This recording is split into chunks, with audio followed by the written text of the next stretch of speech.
In 2008, NASA had an intriguing question. How do spiders construct their webs in zero gravity? Therefore, they sent 2 spiders to the International Space Station. The first spider was the main participant, while the second served as a backup in case the first one didn't survive. However, things didn't go according to plan.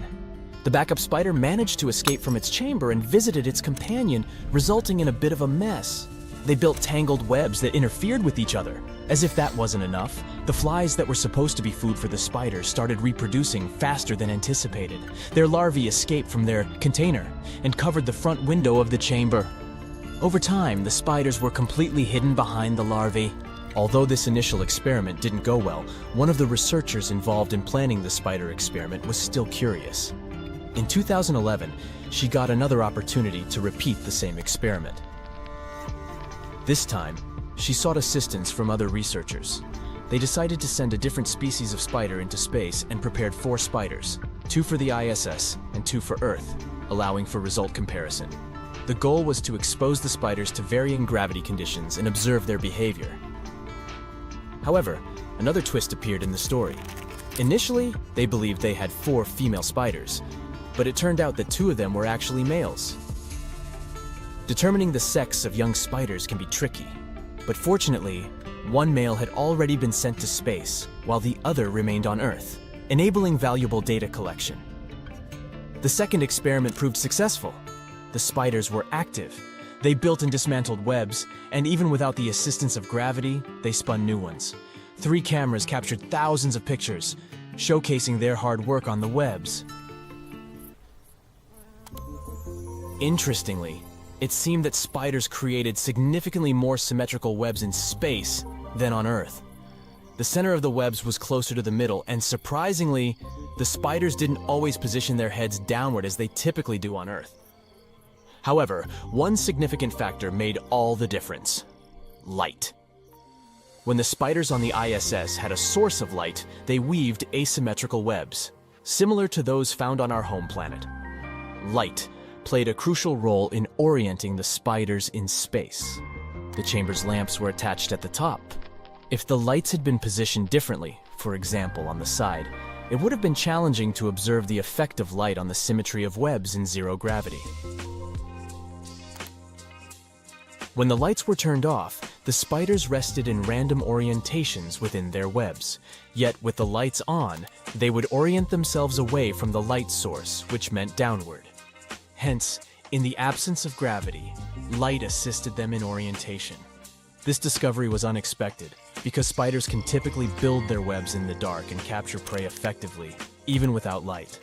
Spider's web itself is such a cool thing wherever they are. It's like these creatures have small silk production factories inside them. Within their body, a thread is stored in the form of a highly concentrated liquid.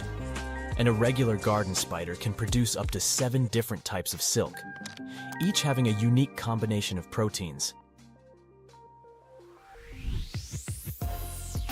Each type of silk has a different purpose. For example, one type of thread makes the web elastic, which means the web absorbs the impact when insects collide with it. Another type of silk makes the thread flexible and strong, so it's more difficult to break. Some proteins found in the silk protect it from harmful bacteria and fungi, allowing the web to last longer. They also keep the silk moist so it doesn't dry out. Wow. Imagine having a home where you don't have to buy anything extra to maintain it. Spider silk is lighter than cotton and incredibly thin, up to 1,000 times thinner than human hair. But it's also insanely strong. I mean, it must be, since that's what they rely on while living their everyday life. Whether they're preying on some wandering insect or trying to resist heavy rain and wind. But you wouldn't expect it to be stronger than steel, right? Of course, in reality, you don't come across steel that thin. But if you could find a piece with the same weight as spider silk, you'd see that it has similar strength when pulled or stretched. In fact, spider silk is 5 times stronger than steel of the same thickness.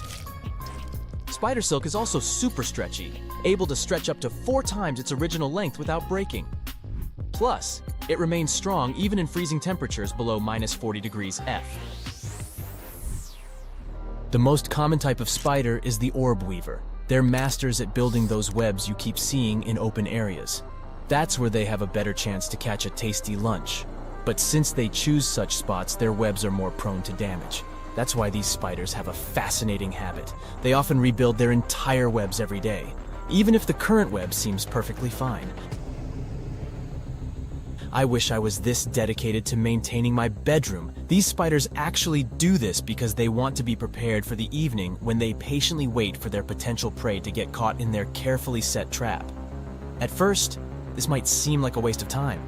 After all, they need to invest a significant amount of protein to produce the silk that forms their webs.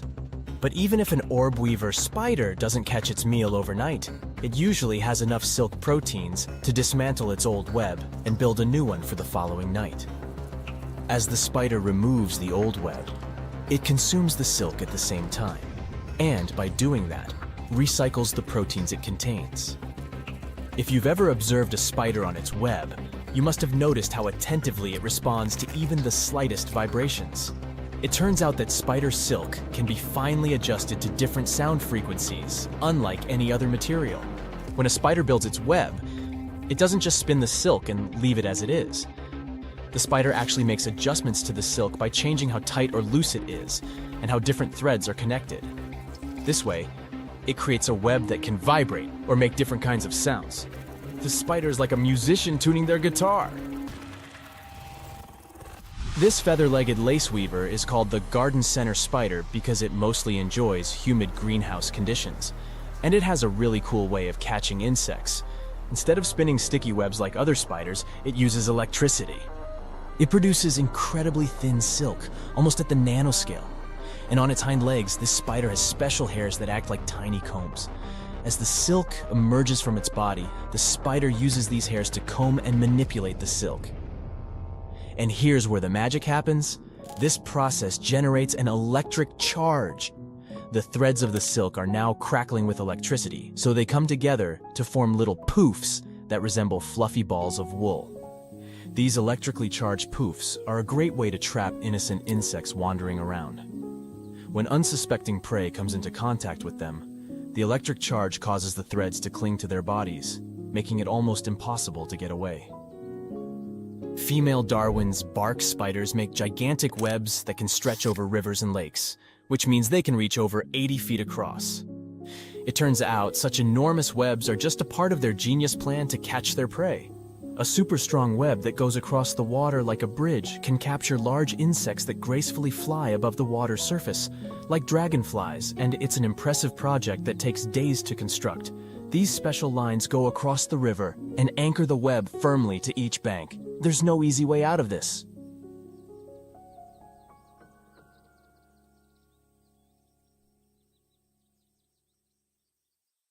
We've finally found them. Let's go get their planet. A creature stares at the data flashing on a super high-tech translucent screen. Their space station is many light years away from Earth. They were waiting for this signal for a long, long time. They jumped into spaceships and rushed toward Earth. And they don't come as tourists or friends. They are out to conquer. No worries, it's just a hypothetical scenario, but humanity did send a message into space back in 1974. They aimed it at a star cluster 25,000 light-years away.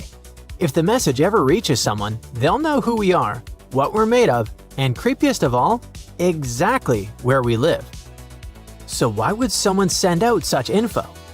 Back in the 1970s, the Arecibo Observatory in Puerto Rico had just gone through a major upgrade. The scientists really wanted to show off the power of this massive radio telescope, and they found a way. Instead of just listening out for possible signals from other civilizations, they flipped the script and sent one.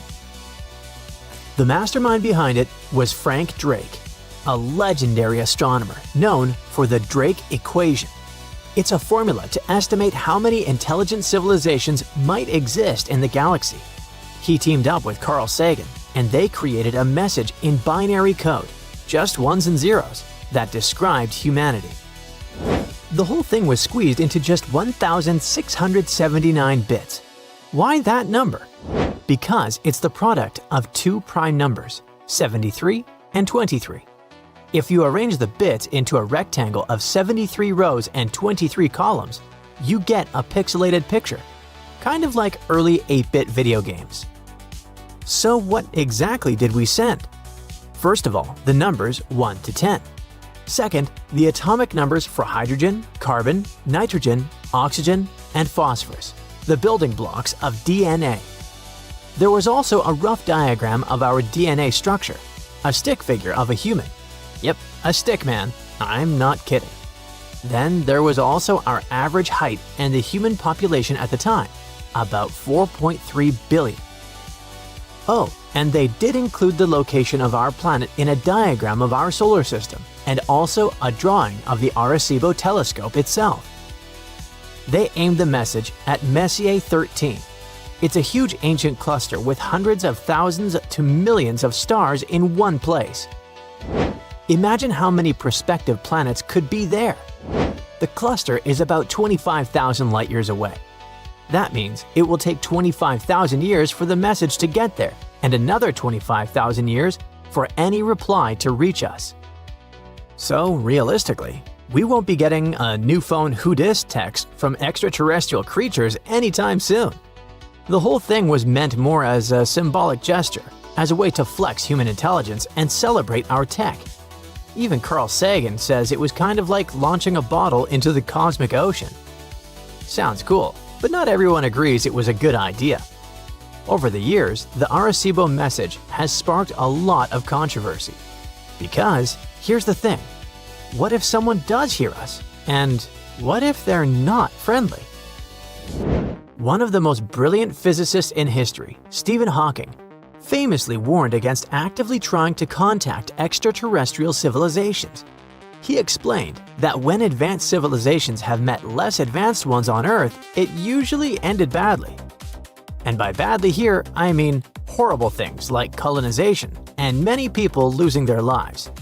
Hawking said trying to contact some creatures without knowing who's out there could lead to someone coming to raid Earth for resources, then move on. And the famous physicist is not alone here. Plenty of modern scientists argue that sending signals into deep space is reckless. We don't know who's out there. We don't know what they want. And now they know exactly where to find us. The scariest part is that even if we regret sending the message, it's already gone and we can't take it back. It's flying through space right now at the speed of light. Like a cosmic postcard we can't unsend. Since Arecibo, we haven't stopped, but gotten even bolder. In 2008, scientists sent a Beatles song across the universe toward the North Star, which is 433 light-years away from Earth. The song is traveling at the speed of light and should reach its goal in the year 2441. The scientists digitized the song into a data stream, so endless ones and zeros, and blasted it as a radio signal using the DSS-63 dish in Madrid. That dish is about 3/4 as tall as the Statue of Liberty, and it wasn't the first time music traveled into space. Former Beatle Paul McCartney beamed his first intergalactic concert to the International Space Station in 2005 and loved the idea of the new launch. In 2013, some extraterrestrial enthusiasts started a whole crowd-funded lone signal project. The project's beacon was sending tiny 144-character messages, kind of like cosmic tweets, from everyday people on Earth to a red dwarf star named Gliese 526. It's 17.6 light-years away from Earth and it doesn't have any known planets. The message could reach it in 18 years. There was one part made up of a sequence of prime numbers to explain physics and where we are in the galaxy. It had enough clues so that whoever's listening could crack the next part, the human language messages. The second layer was the fun part, the 144-character citizen messages sent from the Lone Signal website. They could be in any language and say pretty much anything. Anyone joining the beaming community could send their first message free, but after that, each new one cost 25 cents. They were hoping to raise $100 million to build a global network of satellite dishes, so we could beam messages all across the Milky Way. But oops, the project ran out of cash just after a couple of months. With our current tech, we could send anything into space, from entire encyclopedias, 3D models, to digital DNA into the stars. But the big question is, who will hear it? And what if they want to wipe us out without even leaving their planet? The wildest part is that some people think some mysterious they have already found us. On the night of August 15, 1977, scientists at Ohio State University's Big Ear Observatory spotted a mysterious deep space signal. It was exactly in the spot where guys from the Search for Extraterrestrial Intelligence organization had been hoping to find something. The signal lasted 72 seconds, was super strong, and then completely vanished. For years, many people believed it was a signal from some unknown extraterrestrial civilization and were hoping to hear from them again. But then, in 2020, scientists spotted mini-WOW signals. Tiny, much weaker versions of the famous 1977 one. Back in the 70s, scientists didn't know about Magnetars, those super powerful neutron stars with insane magnetic fields. The original WOW researchers guessed maybe a hydrogen cloud was behind it, but they couldn't explain how it got so loud. Those massive clouds of hydrogen float through space and constantly give off radio signals. Astronomers have been using them for decades to map the shape of our Milky Way. But they're never usually powerful enough to match the WOW signal unless something, like a magnetar, gives them a little boost. It sounds like a really legit explanation for that mysterious signal, but we can't be 100% sure it was that. And just the same way, we can't be 100% sure if the Arecibo message was a brilliant step forward or a potentially dangerous mistake. We won't know for thousands of years, if ever. The Arecibo telescope collapsed in 2020. After nearly 60 years of exploring space, the giant dish fell apart and was eventually demolished. But the message lives on. It's still flying through space across star systems we've never seen. Maybe one day, someone will hear it, and maybe they'll reply with something we've been dreaming about for centuries. You're not alone. Well, guess what? Earth has not one, but 7 moons. At least 7. There might be more. And this knowledge changes the whole picture of the world, doesn't it? Does it mean we're going to colonize not 1, but 7 space bodies and have 7 lunar bases?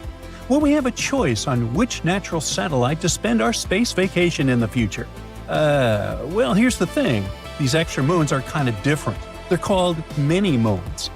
Now, there's no official definition for a mini-moon because, of course, scientists can't agree on anything. But the general idea is it's a space rock that gets temporarily stuck in Earth's gravity, does at least one full loop around us, and at some point swings in pretty close, like within 4 moon distances close. Basically, if it gets close enough to freak out astronomers, it counts. Our Earth gets these tiny moons from time to time. They swing by, hang out for a bit, and then head out to orbit the Sun. Every now and then, chunks of space debris get caught by Earth's gravity and starts orbiting us for a while, just like they're crashing on our couch before hitting the road again, sort of cosmic speed dating. Scientists thought that most of these mini-moons came from the asteroid belt, a giant pile of space rubble between Mars and Jupiter. But some recent discoveries are kind of throwing a wrench in that. It turns out that some of these tiny moons might actually be pieces of our own moon. One famous example, back in 2016, a telescope in Hawaii spotted a weird little object hanging out near Earth. They named it Kame'o'olea, which to me sounds like a cool vacation spot. But it's really a 328-foot wide space rock that orbits the Sun in sync with us. Later studies showed it probably broke off the Moon between 1 and 10 million years ago, I wasn't around then, when something massive slammed into it and made the Giordano Bruno crater. And just recently, another object popped up, 2024 PT5. And guess what? It also looks a lot more like a piece of the Moon than your typical asteroid. Naturally, researchers couldn't resist running the math. One of them, Robert Jedicke, also known as the guy who's basically the mini-moon expert, and his team did several simulations to figure out how often moon chunks might end up orbiting Earth. Turns out, a lot of that debris can actually get caught by Earth's gravity, at least for a little while, and about 20% of it could become legit mini-moons. Now, the best guess is around 6 or 7 little lunar-born space pebbles might be orbiting Earth right now. Not forever, though. These guys have commitment issues. The average mini-moon sticks around for about 9 months before peacing out. And because new debris is always drifting into Earth's neighborhood, the squad keeps refreshing. But here's the thing. These numbers are super shaky. Jedicke literally said the uncertainty is ginormous, and I'm doing air quotes, which is the most sciencey way of saying, we're guessing here. There are just too many unknowns, like how big the moon explosions are, how fast the pieces fly, and whether our telescopes are even good enough to see the tiny stuff. So yeah, the prediction might be totally wrong, but that's science for you. You make a guess, someone proves you wrong later, and we all get smarter in the end. In any case, little mini-moons are super annoying to spot. They're usually the size of a car or an SUV, somewhere between 3 and 7 feet wide. It might sound big when you're parallel parking, but in space terms, that's basically a breadcrumb. But an even bigger problem is that they're tiny and fast. For us to see them, they have to swing pretty close to Earth so they reflect enough light. But when they're that close, they're also zipping across the sky like they're late for something, which makes them really tricky to catch even with fancy telescopes. That's one of the things that makes scientists worry about mini-moons. What if one of them eventually ends up in Earth's atmosphere? Then it could be the Chelyabinsk event number 2. You see, it was a quiet morning in Chelyabinsk until it wasn't. There was a flash of light so bright it outshone the sun, followed by a deafening sonic shock that rattled the skies and shattered reality, along with a few thousand windows. It happened on February 15, 2013. Without warning, a space rock the size of a house burst into Earth's atmosphere at over 11 miles per second. About 14 miles above the ground, it detonated mid-air, unleashing an immense amount of power. Glass rained down in homes, schools, offices. Over 1,600 people were injured, most of them by flying shards. And it wasn't even a big asteroid, just a cosmic pebble compared to the ones lurking out there. Luckily, according to Jedicke, modern sky surveys are surprisingly good at spotting stuff that small, even from millions of miles away. But there's a catch. These things move so fast they don't show up as dots in images like normal space objects. They leave streaks, and computers intensely dislike streaks. Those motion trails are harder for algorithms to recognize, so these tiny moons often just slip by unnoticed. Luckily, it's not all doom and gloom. The researchers point out that we did manage to spot one, 2020 CD3, even though it was only visible on 2 out of 1,000 possible nights. That's like finding a needle in a haystack while the haystack is spinning. But once we know where a mini-moon is, it's way easier to track it. And here's where things get exciting. Those tiny visitors might actually be useful. Since they come so close to Earth, they'd be way cheaper to reach than flying all the way to the asteroid belt. So space companies might one day try to snag one and mine it for minerals and stuff. Scientifically, mini-moons are also kind of a big deal. They could help us understand how the solar system was built and how it's still changing. Studying how chunks of the moon got blasted off and turned into orbiting debris might even help us figure out what kind of damage an asteroid could do to Earth. So yeah, these little guys may be fast, hard to find, and kind of flaky, but they've got loads of secrets to spill. By the way, Earth might have had 2 real moons once, and those were not mini-moons. One of them was our familiar one, and the other one was a smaller buddy moon tagging along. Sadly, things didn't end well for the little guy. Scientists have been wondering for years why one side of the moon, the one we always see, is smooth and flat, while the far side, the one that never shows its face, is all bumpy, crusty, and way thicker.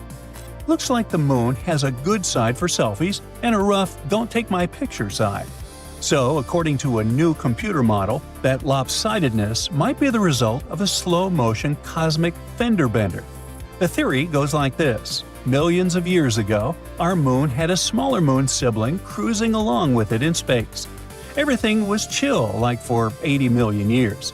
Both moons had the same vibes, similar makeup, same color, just one was 3 times bigger than the other. Then gravity happened. As the moons drifted further from the Earth, the Sun's gravitational pull stepped in, messed with the smaller moon's path, and eventually sent it crashing into the far side of the bigger moon. This wasn't a huge action movie explosion. The speed was more like a slow but firm crash, not fast enough to melt rock, but just strong enough to squish one moon into the other like cosmic Play-Doh. The smaller one didn't leave a big crater. It basically smeared itself across the far side, leaving behind that mountain-heavy terrain we see today. After the crash, space got really messy. Trillions of tons of moon debris got thrown into orbit, and for a few days, the whole system was just dust, rocks, and chaos. And Earth? It got pelted with moon chunks for up to 1 million years afterwards. Some of those space rocks were the size of cities. So, in the end, our natural satellite may be a mix of 2 moons mashed together, one face smooth, one face forever marked by its lost twin. It's kind of tragic, kind of epic, and explains why the moon looks like it lost a fight on one side. So, you kind of forgot to duck, huh? You look up at the night sky and see nothing. Okay, well, it's not nothing. You see stars, but not nearly enough. If the universe is filled with endless stars in every direction, why isn't the sky blazing with light? That's just one of many cosmic riddles that are still waiting for an answer. Why do black holes delete information? Why can't the universe agree on how fast it's expanding? Yeah, these paradoxes break rules so much that it feels like they're breaking reality itself. The universe is endless, right? Just stars on stars on stars stretching out into infinity. Well, if that's the case, then how come the night sky isn't lit up like Times Square on New Year's Eve? That's the heart of Olbers' paradox, named after 19th century astronomer Heinrich Olbers. He wasn't the first to notice the problem, but he made it famous by basically asking, if there are stars in every direction, shouldn't the whole sky be glowing? You might think they're just too far. But in an endless universe, every direction should eventually hit a star, and all that faint light should add up. So, why the darkness? Maybe the answer is that the universe isn't infinite in time. It had a beginning, the Big Bang. That means light from the most distant stars hadn't had enough time to reach us yet. And the light that has been traveling for billions of years, it's been stretched out so much by the expanding universe that it's now invisible to our eyes. So, that pitch black sky, it's not empty. It could be that it's full of light we just can't see. Maybe it's a clue, a sign that the universe has a beginning, a history that we have yet to uncover. Alright, so space is darker than it should be, but you know what's even weirder? It's also way too quiet. You probably wondered about this since elementary school. Okay, the universe is massive. There are billions of stars with planets orbiting them, and a bunch of those planets should be kinda like Earth, which means extraterrestrials, right? So, where are they? This is what we call the Fermi paradox. Back in the 1950s, physicist Enrico Fermi sat down and asked himself this very question. There are no signals from outer space, no laser beams, no weirdly coded messages, nothing. It's not like we haven't tried to say hello.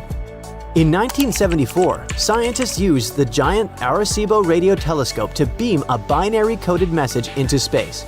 It included stuff like our DNA structure, a stick figure of a human, and even Earth's location in the solar system. And since sound can't travel in space, what we actually sent were radio waves traveling at the speed of light. The message is heading to a star cluster 25,000 light-years away.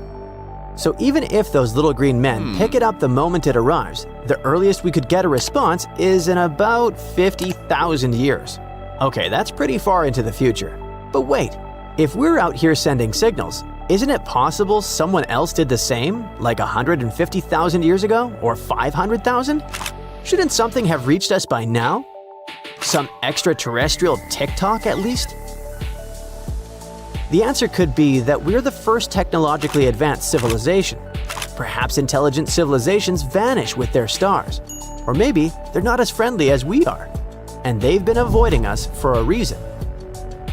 Here's a nerdy one. Maybe they're out there, but we're just not listening the right way because it's not us being advanced enough. What if extraterrestrial civilizations communicate using something completely different from what we do? Like quantum entanglement or some exotic tech we haven't even dreamed of yet. Or maybe they exist in a form we can't even comprehend. Anyway, let's move from the silence of space to its most terrifying feature: black holes. You've probably heard the basics. Black holes are regions of space where gravity is so intense that not even light can escape. But here is an interesting theory. Black holes might be breaking one of the most sacred rules in all of physics. It's called the black hole information paradox, and this one made my brain hurt. In quantum physics, there's a rule. Information can't vanish. Not diary secrets, but the data describing every particle's position, spin, and motion. The whole essence, so to speak. Even if you destroy something, like burning a book to ash, the atoms and energy are still around. And in theory, big emphasis on theory, if you had super advanced tools, you could still figure out what was written in that book based on the particles and energy left behind. But when something falls into a black hole, a star, a spaceship, a giant pizza, whatever, it disappears behind the event horizon. And then, over time, the black hole itself slowly evaporates by releasing tiny bits of energy called Hawking radiation. Here's the problem. Hawking radiation dribbles out like random static, carrying no obvious hint of what the black hole swallowed. And if the black hole disappears completely and that information never comes out, it's like the universe just deleted the file with no backup. That breaks the no information loss rule. Some scientists think the information might be hidden in the radiation, but scrambled in a way we don't understand yet. Others think it gets imprinted on the surface of the black hole. And some say maybe we've got something fundamentally wrong about how the universe works. Before we figure out that one, let's pull back from black holes and take a wider look at the universe itself. Because even the way it's expanding doesn't seem to add up. This one is called Hubble tension, and it's not about drama between scientists. It's about a simple question. How fast is the universe expanding? Now, this should be easy to measure, right? For people good at math, I mean. Turns out, scientists have two ways. One looks at the early universe using the glow left over from the Big Bang. The other checks how fast galaxies are moving today by watching exploding stars. Except here is something funny. Those two numbers don't match. You'd think maybe it's just a measuring glitch, like, oops, forgot to carry the 1, but nope. It's more like checking the speed limit sign and then pointing two radar guns at the same car, and both showing vastly different results. This cosmic disagreement might mean that dark energy, the thing driving the expansion of the universe, is changing over time. Or that there's some secret ingredient baked into the early universe we haven't discovered yet. Either way, the universe seems to be expanding in a way that breaks our models. So it's possible we're missing something big. Or that reality is playing by guidelines we haven't written down yet. Alright, we've talked about how black holes might erase information. However, there's something just as weird. What if things in the universe don't decide what they are until you look at them? That's basically the idea behind the observer effect. Imagine you're tossing tiny balls at a wall with two holes in it. You'd expect each ball to go through one hole or the other, right? But if those balls are actually particles, like photons or electrons, something weird happens. If no one's watching, they act more like waves, and they go through both holes at the same time. But the moment you try to watch them, they stop doing that. They choose one hole and act like regular balls again. It's as if reality holds its breath until we look, then locks in what it is. But were they? Or did our act of looking force the decision? Nobody's really sure. However, that's not all. We didn't even have time to get into the time symmetry paradox, where the math says time should flow both ways. But in real life, it only marches forward. or the cosmic horizon paradox, which asks how far apart regions of the universe, too far to ever communicate, somehow ended up looking exactly the same. Or the simulation hypothesis, which, yeah, let's just say that one deserves its own video. These paradoxes aren't just cool thought experiments. They're clues, little cracks in the surface of reality. And that's what makes it so exciting. See you next time. It's official. Official. A day will no longer last 24 hours. Earth's now spinning faster, literally, and our days are going to get shorter. At the moment, it's believed that the shortest day happened on July 10th, 2025. It was shorter not by much, just a fraction of a second, 1.36 milliseconds according to most sources, but still. And all because of the moon's position messing with Earth's rotation, just enough to speed things up. If it turns out to be not a one-time thing and Earth keeps spinning faster, it could be the start of a big mess. All our time stuff like GPS, the internet, atomic clocks, even how countries keep time, depends on the day being 24 hours. But if the planet speeds up, those systems could totally freak out. Clocks would get all out of whack, and anything that needs perfect timing could go sideways. We're talking about more than just a few lost seconds. This could shake up everything. Flights, money transfers, basically how we live day to day. We'll have to rethink how we measure time. Are you ready for that kind of chaos? Now, normally a day is 24 hours, or 86,400 seconds, because that's how long it takes for the planet to do a full spin. But Earth's rotation isn't always stable. A bunch of things influence it, like where the sun and the moon are, or how the planet's mass is balanced. Earth is like a giant spinning top, and anything can throw it off rhythm. But our planet has been slowing down for a long, really long time. Because according to scientists, about 1 to 2 billion years ago, a day only lasted 19 hours. Not because the planet was lazy or anything. Nope, it was the moon's fault. It was way closer to us back then. Its gravity had a stronger pull, and that made Earth spin faster. And that faster spin meant shorter days. The thing is, the moon is slowly drifting away from Earth, and as it does, Earth's rotation slows down, and our days get longer over time. But during that billion-year window, something weird happened. The moon kinda just hovered at a certain distance. It wasn't moving out, it wasn't pulling harder. It was like it paused. And that pause locked us into 19-hour days for what scientists are now calling a boring billion. It was a time when pretty much everything on Earth slowed down. Tectonic activity was stable, the climate wasn't doing anything weird, and even life kind of plateaued.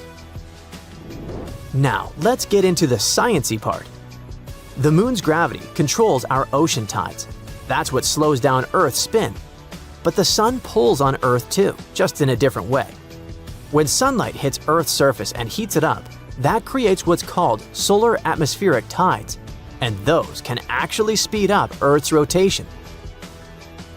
Right now, the moon's gravitational tides are about twice as strong as the sun's atmospheric tides, which means the moon is in charge when it comes to Earth's spin. But back in the boring billion, the sun and moon were basically in a tug-of-war with equal strength. This phenomenon is called tidal resonance. It's like Earth hit a cosmic pause button. If the moon hadn't backed off, we might still be living in a 19-hour day world right now. These days, the moon is still drifting away from us, and because of that, our days are slowly getting longer. Until lately, things have gotten weird. In the last few years, scientists noticed that Earth hasn't been sticking to schedule. In fact, it's been spinning faster, and I mean record-breaking fast. Back in 2020, Earth started picking up the pace more than it had since scientists started clocking it in the 70s. Then came July 5th, 2024, the shortest day ever recorded. We lost 1.66 milliseconds. Not a big deal if you're just watching videos on YouTube, but on a planetary scale, it's kinda huge. Now, we get back to July 10th, 2025. On that date, the moon was sitting way up near the poles, very far from Earth's equator. And that changed the game. When the moon is hanging out closer to the poles, it messes with Earth's rotation and makes our days a little bit shorter. That kind of change isn't unusual. Earth's spin has always had some ups and downs. But today, the moon isn't the only factor. According to NASA, human activity is changing how Earth spins too. Between 2000 and 2018, moving ice and pumping groundwater around the planet shifted enough mass that it added 1.33 milliseconds to our days per century. Natural disasters can mess things up too. Remember the massive earthquake that hit Japan in 2011? It actually shortened Earth's day by 1.8 microseconds. Just one quake, one microjolt to the planet's schedule, but the consequences were catastrophic. On March 11, 2011, at exactly 2:46 p.m. local time, a huge earthquake hit off Japan's east coast. We're talking magnitude 9, one of the biggest quakes ever recorded.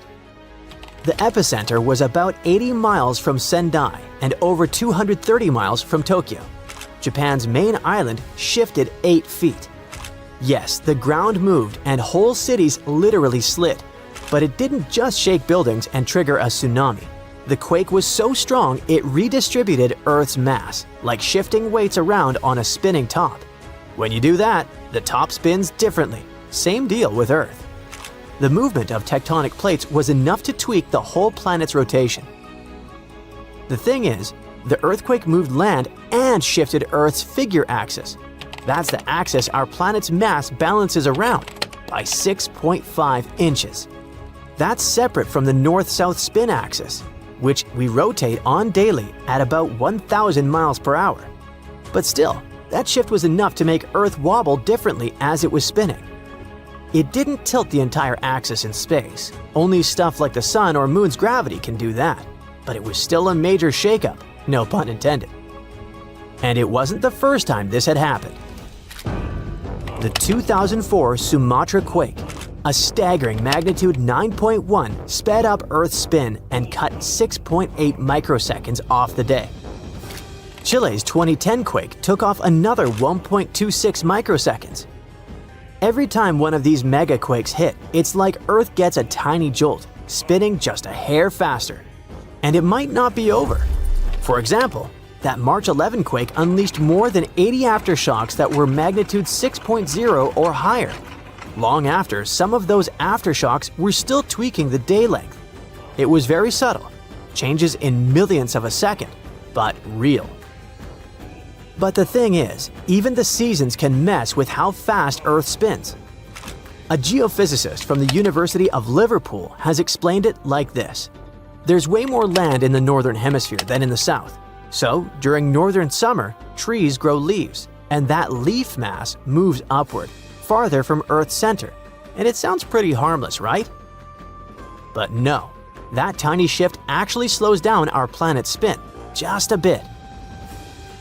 Think about a figure skater, arms in, they spin faster. Arms out, they slow down. Same with Earth. When its mass shifts away from the core, it rotates more slowly. So yeah, in the summer, Earth literally chills a bit, spin-wise. Now you don't panic about your day suddenly feeling longer yet. Your clock is still gonna say 24 hours. That's just how our timekeeping works. As for these differences, they're milliseconds. You'd never feel it. But the problem is that over time, it all adds up. If the planet ever spun slow enough that we were off by more than 0.9 seconds, then we'd have to do something. That's when the International Earth Rotation and Reference System Service steps in. These are the people who keep tabs on Earth's spin, and if things drift too far out of sync with our clocks, they throw in a leap second to fix it. Yep, they literally add a second to the clock every now and then to keep Earth time on track. It's like the universe's version of a software update. In any case, with the moon slowly drifting away and Earth calming down, the fact that our planet is suddenly picking up speed, even just a little, makes experts and ordinary people raise their eyebrows. It's a reminder that even something as basic as a day isn't set in stone. The planet's moving quicker. Time is literally slipping. Something's shifting.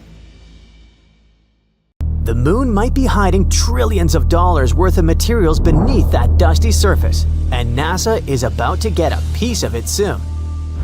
Their new lunar drilling tech just passed its first big test, and it could open up an entirely new frontier: space mining. This isn't just a scientific milestone. This could change the US economy forever, and maybe even reshape life on Earth. That's because they found something rare in lunar soil, something that could become essential for us in the future: helium-3. Okay, so you know helium, right? It's the gas that makes birthday balloons float. Helium-3 is not that. It's a special isotope of helium, which basically means it has the same number of protons, 2 by the way, but a different number of neutrons. That's chemistry speak for it's rare, like super rare. Here comes the sad part. Earth had helium-3 once, a lot of it actually. But during our planet's formation, a lot of it escaped into space. Turns out, it's super light, so it didn't stick around. But we can still find it here and there, mostly inside our planet. I mean, there's some of it literally trapped underground. Or even a lot, as some recent studies might suggest. But still, the problem is that extracting helium-3 is expensive, limited, and seriously difficult. So difficult, in fact, that getting it from the moon suddenly sounds like a piece of cake. To really understand why extracting helium-3 in space might be easier, we need to quickly compare Earth and the moon. So here's the sun, right? This huge ball of fire in the sky constantly shoots out tons of helium-3. When this helium-3 reaches Earth, our planet's magnetic field acts like a giant invisible shield, basically saying, "Nope, not here," and it deflects most of it away. But the moon doesn't have a friendly protective magnetic field like Earth does. So when helium-3 reaches the moon, it hits the surface directly and gets trapped in the lunar regolith. I'm talking about that loose layer of dust, soil, and rocky debris covering the moon. And there might be tons of it, literally. Some estimates put it somewhere between 1 and 3 million tons of helium-3. The best part is that almost all of it is probably sitting right in the top layer of lunar soil. So instead of heavy-duty drilling, it could be as easy as just scooping up some moon dust.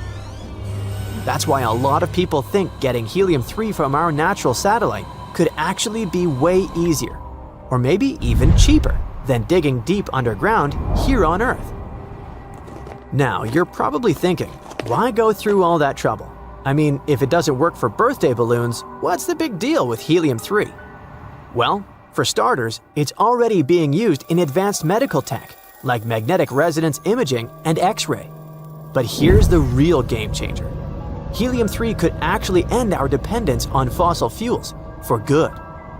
This rare isotope could be used for advanced nuclear fusion reactors here on Earth.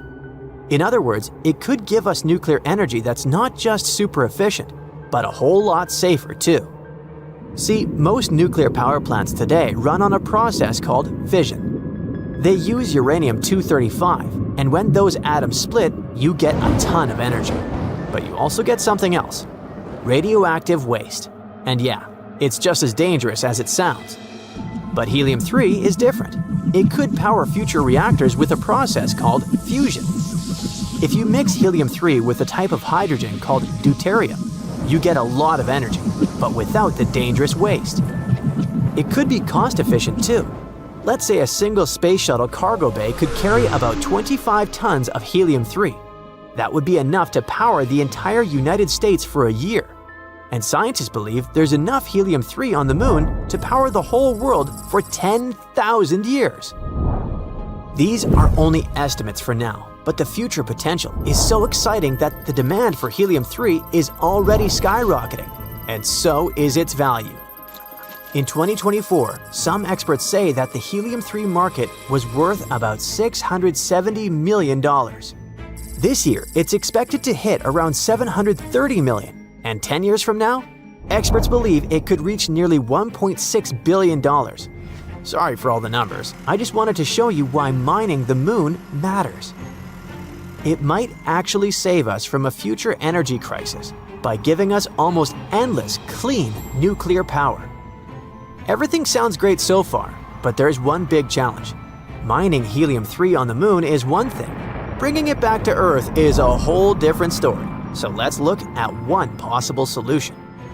First, robots or specialized machines would drill into the lunar soil or simply scoop up moon dust to collect the helium-3. Then it gets packed into containers and launched off the moon, heading for Earth.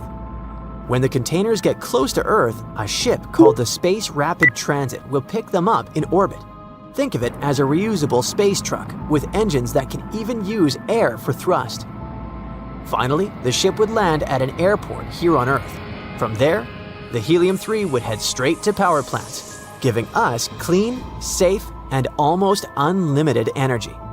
See how challenging it sounds, right? Of course, specialists are still figuring out the best way to transport helium-3. But one thing is certain, we're getting closer and closer to building a full mining base on the moon. NASA recently tested a new drill technology called Trident. And as soon as it touched the lunar surface, it started working right away and performed perfectly. For now, its main purpose is to bring soil to the surface so scientists can study it. They want to learn more about how strong the lunar regolith is and how it reacts when drilled. That's definitely an exciting step towards extraterrestrial mining. Because it's not just helium-3, you know. There are a lot of other valuable things that can be taken from the moon. For example, there's water ice on the moon, and from that, we could extract oxygen and hydrogen. Then there could be rare and expensive metals like platinum, rhodium, and iridium. We could even mine iron, silicon, and aluminum, which would be perfect for building things directly in orbit, like future space stations or other infrastructure. Now that we know how important mining the moon could be, you're probably wondering, is any of this even allowed? I mean, who actually owns the moon? The short answer? Nobody. Even though NASA is up there doing research, that doesn't mean the United States owns the moon. Back in 1967, some nations signed the Outer Space Treaty. It basically says no one can claim ownership over our natural satellite or any other celestial body. Not an asteroid, not a planet, not even a random rock floating out there. So, if a country wants to explore the moon, sure, they can do it, but they can't plant a flag and say, "This is ours now." Here's where it gets messy. Companies. There isn't much of an agreement about what private businesses can and can't do out there. For example, a private company sets up a moon base. They land a successful spacecraft, build a small station, and even start digging. The base itself belongs to them, sure, but the land they're sitting on does not. Everyone is on the same page up to that point. The tricky part is, the treaty doesn't really spell out what happens to the materials they dig up. Nobody is totally sure if those resources would even belong to them. And if the materials are not technically the company's, can they even sell them? It's hard to say. So yeah, sorry. Even if you had the cash to build your own lunar base, you probably can't just scoop up helium-3 and bring it back as a souvenir. I mean, unless you want to risk becoming the first person ever banned from the moon. A mysterious visitor has just entered our solar system and is zooming through it at a crazy fast speed of 152,000 miles per hour. It's faster than anything we usually see, and it's not slowing down. How fast will it reach Earth? Will the world end when it does? Let's see. This space traveler first popped up in telescopes that watch the night sky all the time, called Atlas. This system has eyes in Hawaii, Chile, and South Africa. They spotted the bizarre object on July 1st, and it's moving straight toward the sun at that crazy rate. What's even weirder, it's flying in a straight line, not how things usually move around here. At first, scientists thought, whoa, this thing isn't from around here, meaning it was an interstellar object, a visitor from far outside our solar system just passing through with enough speed to not get stuck by the sun's pull. Then, NASA stepped in and gave this object a name, 3I Atlas. Turns out, it's most likely a comet, a big, dirty snowball flying through space. You won't see it with the unaided eye or a normal telescope, but lucky for us, there's a free live stream from a powerful telescope in Italy, where you can watch this mysterious traveler zoom by. We've only seen 2 other interstellar visitors before, one called Borisov in 2019, and the other back in 2017. You might have heard of Oumuamua before. Some thought Oumuamua might be a spaceship from another civilization, but nope, just a strange rock. Scientists think there are lots more of these cosmic visitors out there, just sneaking through without us noticing. And this newly discovered one proves it. But how exactly did it get spotted? It happened on July 1st, 2025, way out in Chile. At the time they saw it, it was about 4.5 times farther from the Sun than Earth is, and it was moving fast. Unlike the planet's unusual space stuff that orbit the Sun in nice, neat loops, this comet is on a hyperbolic path, meaning it's just passing through, not sticking around. Its orbit is super stretched out. This comet is tricky to size up because it's wrapped in a cloud of shiny dust, making it hard to tell how big the solid core really is. Scientists guess it's somewhere between 0.5 and 15 miles wide. The comet is going to swing closest to the Sun, this point is called perihelion, on October 29, 2025, at just over 1.3 times the distance from Earth to the Sun. One of the coolest things about this comet is that it likely came from the thick galactic disk, an old part of our galaxy filled with ancient stars. That means this traveler could be over 7 billion years old. He says I'm a grumpy old man. It's possibly packed with water ice from ancient times.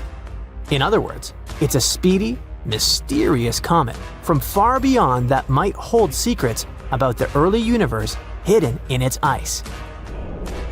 Anyway, when scientists first noticed this comet, everyone was a bit puzzled. Was it just another asteroid or something more unusual? The path it was on looked so wild that astronomers actually thought it might come close to Earth. So it got added to a special watch list. But as more specialists checked it out, it became clear this was no ordinary space rock. This visitor was on a hyperspeed path that wasn't just around the Sun. It was coming from outside our solar system. Later, it turned out that even before the July 1st discovery, this comet had already been spotted in earlier photos from the end of May and June. But no one knew what it was back then because it was hiding in the dense, star-filled area near the center of our galaxy. So it was like trying to spot a firefly in a fireworks show. At first, some astronomers thought it might just be an asteroid because it didn't seem to have that usual fuzzy glow or tail that comets have. But by July 2nd, powerful telescopes in Chile, Arizona, and Hawaii caught a faint tail and a little cloud of dust around it, the classic signs of a comet. And once they confirmed this, the comet got its official name. Lots of telescopes jumped in to get a better look. One spotted a tail stretching 15,500 miles long. That's longer than the distance from New York to Los Angeles. Others noticed that the dust around the comet had a reddish tint, just like the dust from the last interstellar comet. Scientists even tried to figure out if the comet was spinning, but couldn't tell because the dust cloud was hiding its core. The Hubble Space Telescope is going to take a look later in July, and scientists worldwide will get access to its data, so everyone can learn as much as possible about this cosmic visitor. So, the comet is going to get its closest to the Sun around October 30th, coming in to about 1.5 times the Earth-Sun distance. Right before that, it's going to swing relatively close to Mars, about 0.4 times that Earth-Sun distance away. So, Mars will get a close-up look. But don't worry, when it comes to Earth, the comet isn't coming anywhere near enough to cause any trouble. The thing is, when 3I Atlas zooms closest to the Sun, Earth will be on the other side of it. That means the comet won't get anywhere near us. Its closest pass to Earth will happen later in December, when it's already heading back out of the solar system. NASA says it won't come closer than about 1.6 times the distance between Earth and the Sun, so no worries there. Scientists are super interested in where 3I Atlas actually came from. One recent study says it probably hails from a part of our galaxy called the Thick Disk. That's where most of the stars in the Milky Way dwell. But they still don't know exactly which star sent the comet our way. One of the researchers says it could have come from tons of different stars, not just the ones nearby. That's because this comet is likely to be super old. It might have been drifting through space for billions of years before finally zooming past us. Scientists think it came inside Neptune's orbit back in 2023, and it'll pass by Neptune again as it heads back out in 2028. Depending on where you say the solar system ends, it could take decades for this visitor to fully leave our neighborhood. Now, could 3I Atlas be a spaceship sent by another civilization? The answer is almost definitely not. Back in 2017, when the first interstellar visitor Oumuamua showed up, some folks thought it would be a disguised space probe. That idea came from weird things about how it moved. They didn't quite add up. But 3I Atlas is acting like a totally normal comet. No strange moves or surprises so far. Still, some scientists are curious and want to check if 3I Atlas shows anything unusual, like tiny boosts that aren't caused by gravity. You might be wondering if we could actually visit this comet. Well, we've sent spacecraft to some space rocks before, like NASA's OSIRIS-REx mission, which landed on an asteroid called Bennu in 2020, grabbed some samples, and brought them back to Earth. That was a big deal. People have thought about doing the same thing with other interstellar visitors, but for now, visiting 3I Atlas just isn't happening. It's a wild comet zooming through, and we don't have any missions ready or built to catch up to it. So right now, astronomers are in a bit of a race to learn as much as they can about this rare visitor before it disappears again. They've got until the end of September to study it before the sun's glare hides it from view. But then, in December, when it pops back out, they'll get another chance. Big telescopes like the Vera C. Rubin Observatory, the most powerful optical telescope out there, are ready to snap some pictures. There's even talk about using the James Webb Space Telescope, and maybe even NASA's rovers on Mars to catch a glimpse as it speeds towards the sun. A giant wormhole, or simply said, a connection between regions of space-time, opens up in space near Earth. Our world faces chaos unlike anything before. Satellites incinerated, skies ripped open by radiation storms, entire power grids blacked out. The atmosphere is swelling and scorching, the oceans are boiling, the magnetic shield is shattering. Suddenly, the wormhole destabilizes. Space-time starts to unravel, tearing Earth apart from the inside out. People are seeking shelter, but nothing can save them anymore. Look at this devastation. This isn't just a sci-fi scenario. It's a cosmic apocalypse waiting to happen and rewrite the fate of humanity. The thing is, some black holes might actually be secret space portals. It may sound like something straight out of Stranger Things, but it's not. Scientists have been wondering for years if some black holes could actually be wormholes in disguise, tunnels through space and time. And now, a new study says this might actually be possible, at least in theory. Wormholes are like cosmic shortcuts that let you pop out in a totally different part of the universe. Unfortunately, we've never found one, and the whole concept still lives in the land of what if. Here's the problem. To actually make a wormhole work, you'd need something called negative energy. That's not just rare. It doesn't even exist in the regular universe. Maybe in some weird world of quantum physics, but even there, it's super uncertain. Still, scientists have a wild thought. What if some black holes aren't just giant space vacuums that swallow everything around them, but are really hidden wormholes? The odds of that are tiny, like winning the lottery while getting struck by lightning and discovering extraterrestrials at the same time. But mathematically, it's not impossible. That's where the new study comes in. Researchers looked at a weird type of black hole called a Schwarzschild black hole. These ones don't spin, don't have electric charge, and, very predictably, are totally hypothetical. They're just the math version of a black hole, not something we've seen in space. In any case, the team studied something called quasi-normal modes, which is just a fancy way of saying how space vibrates around a black hole when you mess with it. These vibrations don't go on forever. They fade out like the ringing sound you get when you hit a bell. By analyzing those space-time vibes, scientists tried to figure out if they could tell the difference between a regular black hole and a wormhole pretending to be one. It turns out that it's super hard to tell this difference. But maybe that's the point. Wormholes might be hiding in plain sight, wearing black hole costumes like it's space Halloween. Wormholes could copy a black hole's behavior almost perfectly, at least on paper. The researchers uploaded the whole study to Arxiv, which is where science nerds drop their ideas before they hit the big journals, and it's already been published in Physical Review D, which is a serious physics magazine. The coolest thing, though, is that it isn't a brand new idea. Scientists have been debating this whole black hole or wormhole thing for decades.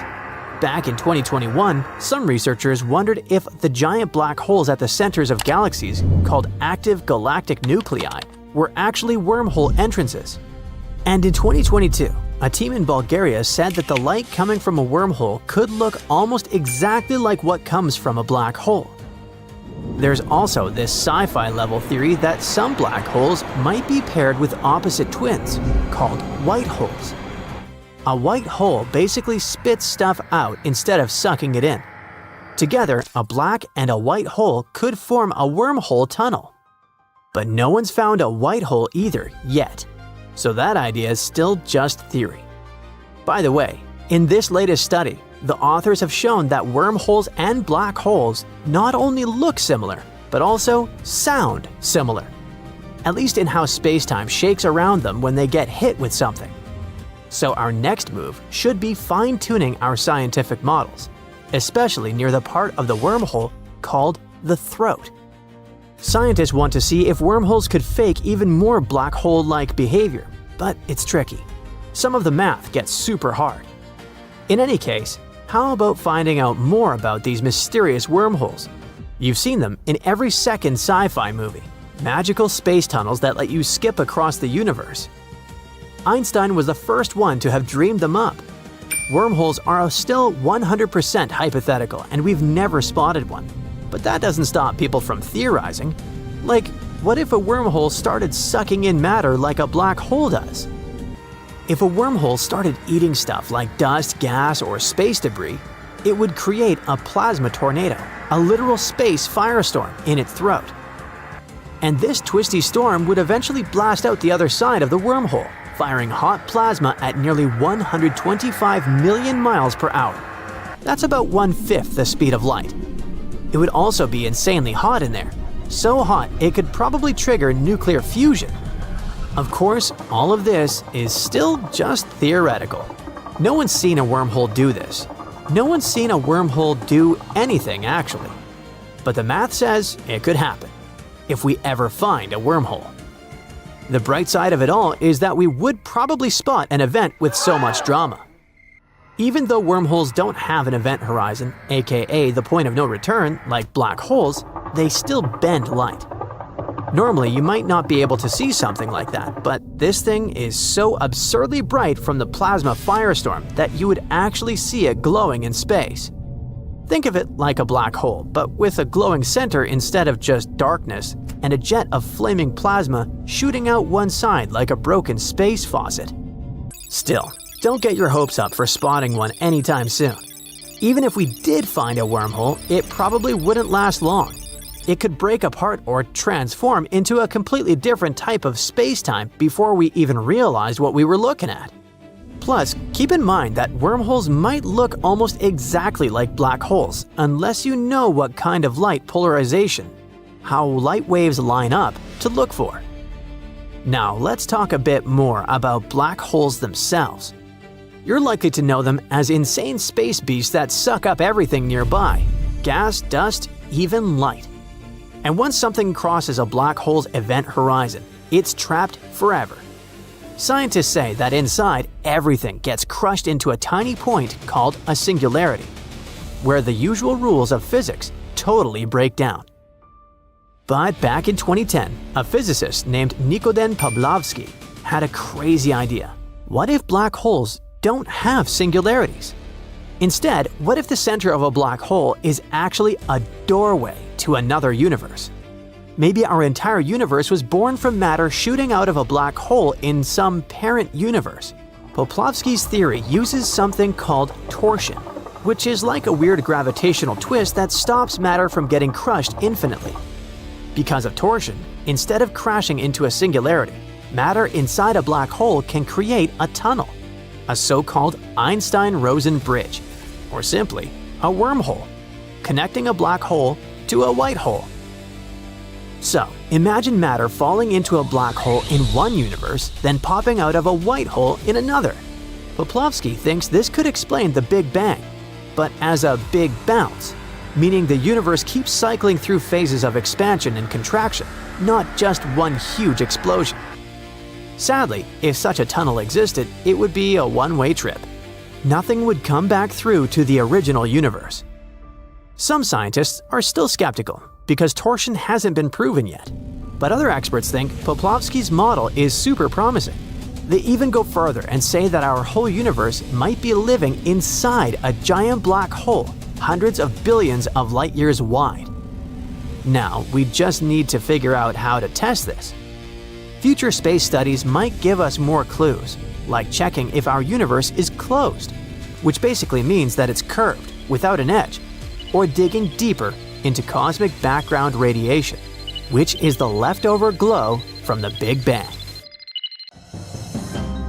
Hey, does anyone remember the gold rush?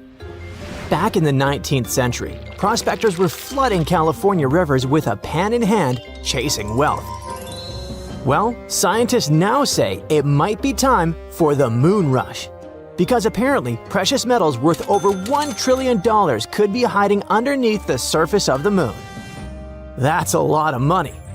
However, can we really reach it? And if so, who does it belong to? If you have ever paid close attention to the pictures of the moon, you probably noticed a lot of holes and craters. Our satellite is like a giant Swiss cheese. It has over 1.3 million craters, if you count those larger than 0.6 miles. But today, we're focusing on about 6,500 really big ones, those over 12 miles wide. Those were not made by little green men or little green moles, but rather by asteroids crashing into the moon since eternity. Scientists compared moon scans to meteorites, and after crunching the numbers, they think there could be a fortune in platinum hiding in those craters. What's exciting is that many of these resources could be just a few feet beneath the surface. The moon doesn't have an atmosphere like Earth, so there's no wind, rain, or earthquakes messing things up. That means those asteroid crashes left their priceless metals pretty much right where they landed, undisturbed in lunar dust for millions of years. With each crater like a giant space bowl catching platinum, iridium, palladium, and other metals. On Earth, we have to drill super deep just to get a tiny bit of these. By the way, did you know that most of the mineable gold on Earth likely came from ancient meteorites? When Earth first formed, almost all the original gold sank into the core. The stuff we can actually dig up today is probably what's left when space rocks slammed into the crust billions of years ago. So maybe you wonder why not reach for the asteroids and mine there? Well, that's because they're out of reach. Yes, in theory, it would be possible to mine from asteroids, but obviously the moon is way closer and easier to get to than any other giant rocks floating in space. We've already walked on it and brought back pieces of it to Earth, so it's fair to say we are familiar with it. This makes mining it a much smarter step than chasing unpredictable asteroids. However, asteroids are next on the list. Also, when it comes to mining the moon, it's not just about the prize. Some of those craters have frozen water. We know that because several missions, like NASA's Lunar Reconnaissance Orbiter and India's Chandrayaan-1, have found frozen water ice in dark craters near the moon's poles. This ice is super valuable because it can be broken down into oxygen and hydrogen. They are the parts needed to make rocket fuel. It could also be purified for astronauts to drink, or even used to help grow plants. Imagine filling up spaceships with fuel right on the moon before flying off to other planets. Not only does that sound pretty cool, but it's also economical and convenient. That would save us a ton of money and effort. And if we're already stopping to refuel, why not stick around and set up shop? It's about building a whole new space base and turning the moon into a launching pad for exploring deeper space. A moon base would let scientists study wild space weather, practice building habitats, and test robots in real lunar dust. I can't be the only one excited for the future where robots stream their live missions from the moon. The skills and knowledge we develop there could be essential for living on Mars or exploring the moons of Jupiter and beyond. This is not as far-fetched as you might believe. Companies like Astroforge and Karman Plus are working on tech to mine asteroids, and maybe the moon someday. NASA's Artemis program is trying hard to set up a sustainable human presence on the moon in the next decade. And Europe's space agency is also eyeing lunar resources. So yeah, the idea of people and robots working together on the moon is probably just a matter of time. Still, it's not as simple as it sounds. There are big questions that humanity faces. Just like with the original gold rush, it's a bit of the Wild West when it comes to rules. The Outer Space Treaty, signed in 1967, says no country can claim the moon as its territory. However, it's pretty vague when it comes to private companies mining resources. So, if you build your rocket and mine some platinum first, is it yours? Well, as for right now, it's a guessing game. Countries are debating and trying to figure it out before the space gold rush turns into a lunar free-for-all battle royale. Then there's the challenge of protecting the moon's one-of-a-kind environment. Some craters are so quiet that scientists dream of turning them into giant space observatories that study the universe without any radio noise from Earth. Mining nearby could shake things up or kick dust into the air. Lunar soil could damage the sensitive gadgets and ruin the billion-dollar science experiments. That would definitely annoy researchers. Plus, some parts of the moon have been untouched, and mining could wipe out cool spots we haven't even fully explored yet. So basically, we want to make sure we don't turn the moon into a lunar construction site before we've learned all its secrets. That's why some experts suggest setting up protected zones on the moon, like national parks here on Earth, where mining and heavy machines just aren't allowed. That way, we get the benefits of lunar resources but keep the moon's most important areas safe for research and discovery. But here's an even bigger question. How is this thing going to affect us casual Earthlings who can't take a walk up to the moon with our metal detectors and explore? The moon's rare metals aren't just worth a lot.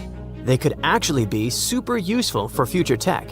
Platinum group metals, which might be found in lunar soil, are used in things like medical gear, satellites, and even some types of batteries and fuel cells. If the moon really is sitting on $1 trillion treasure, it could boost tech industries and possibly lower costs. There's also helium-3, a rare isotope found on the lunar surface. Scientists think it could someday be used for nuclear fusion, providing a clean, powerful source of energy that doesn't create greenhouse gases or long-term radioactive waste. If fusion becomes possible, even small amounts of helium-3 could power entire cities. One cool perk of using resources from space is that we could cut down on all the digging and pollution here on Earth. That means less damage to our environment and more sustainable ways to keep up with our growing population's needs. On the other hand, all these new opportunities could create new challenges. Of course, there's going to be a cosmic tug-of-war with who gets the goodies. Nobody wants the fear of missing out on a moon rush. Bottom line, lunar mining isn't just a science experiment. It's something that could affect economies, technology, and the environment here on Earth, for better or worse. When I was a kid, hundreds of years ago, we had the moon bases on the covers of our science books. One of the reasons why moon landing projects became so rare is that it just wasn't financially viable. Why should a country spend resources to get to the moon if there's nothing valuable up there? However, Now that we think there's something out there, everything could change. That's why I already imagine myself working 9 to 5 on the moon, fixing robots and growing moon plants. But it's time to get back to Earth, so to speak. Nobody's setting up a moon McDonald's or booking lunar Airbnbs just yet.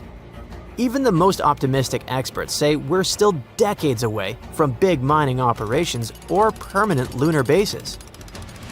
For now, most missions will be robotic, experimental, and with price tags that will make your head hurt.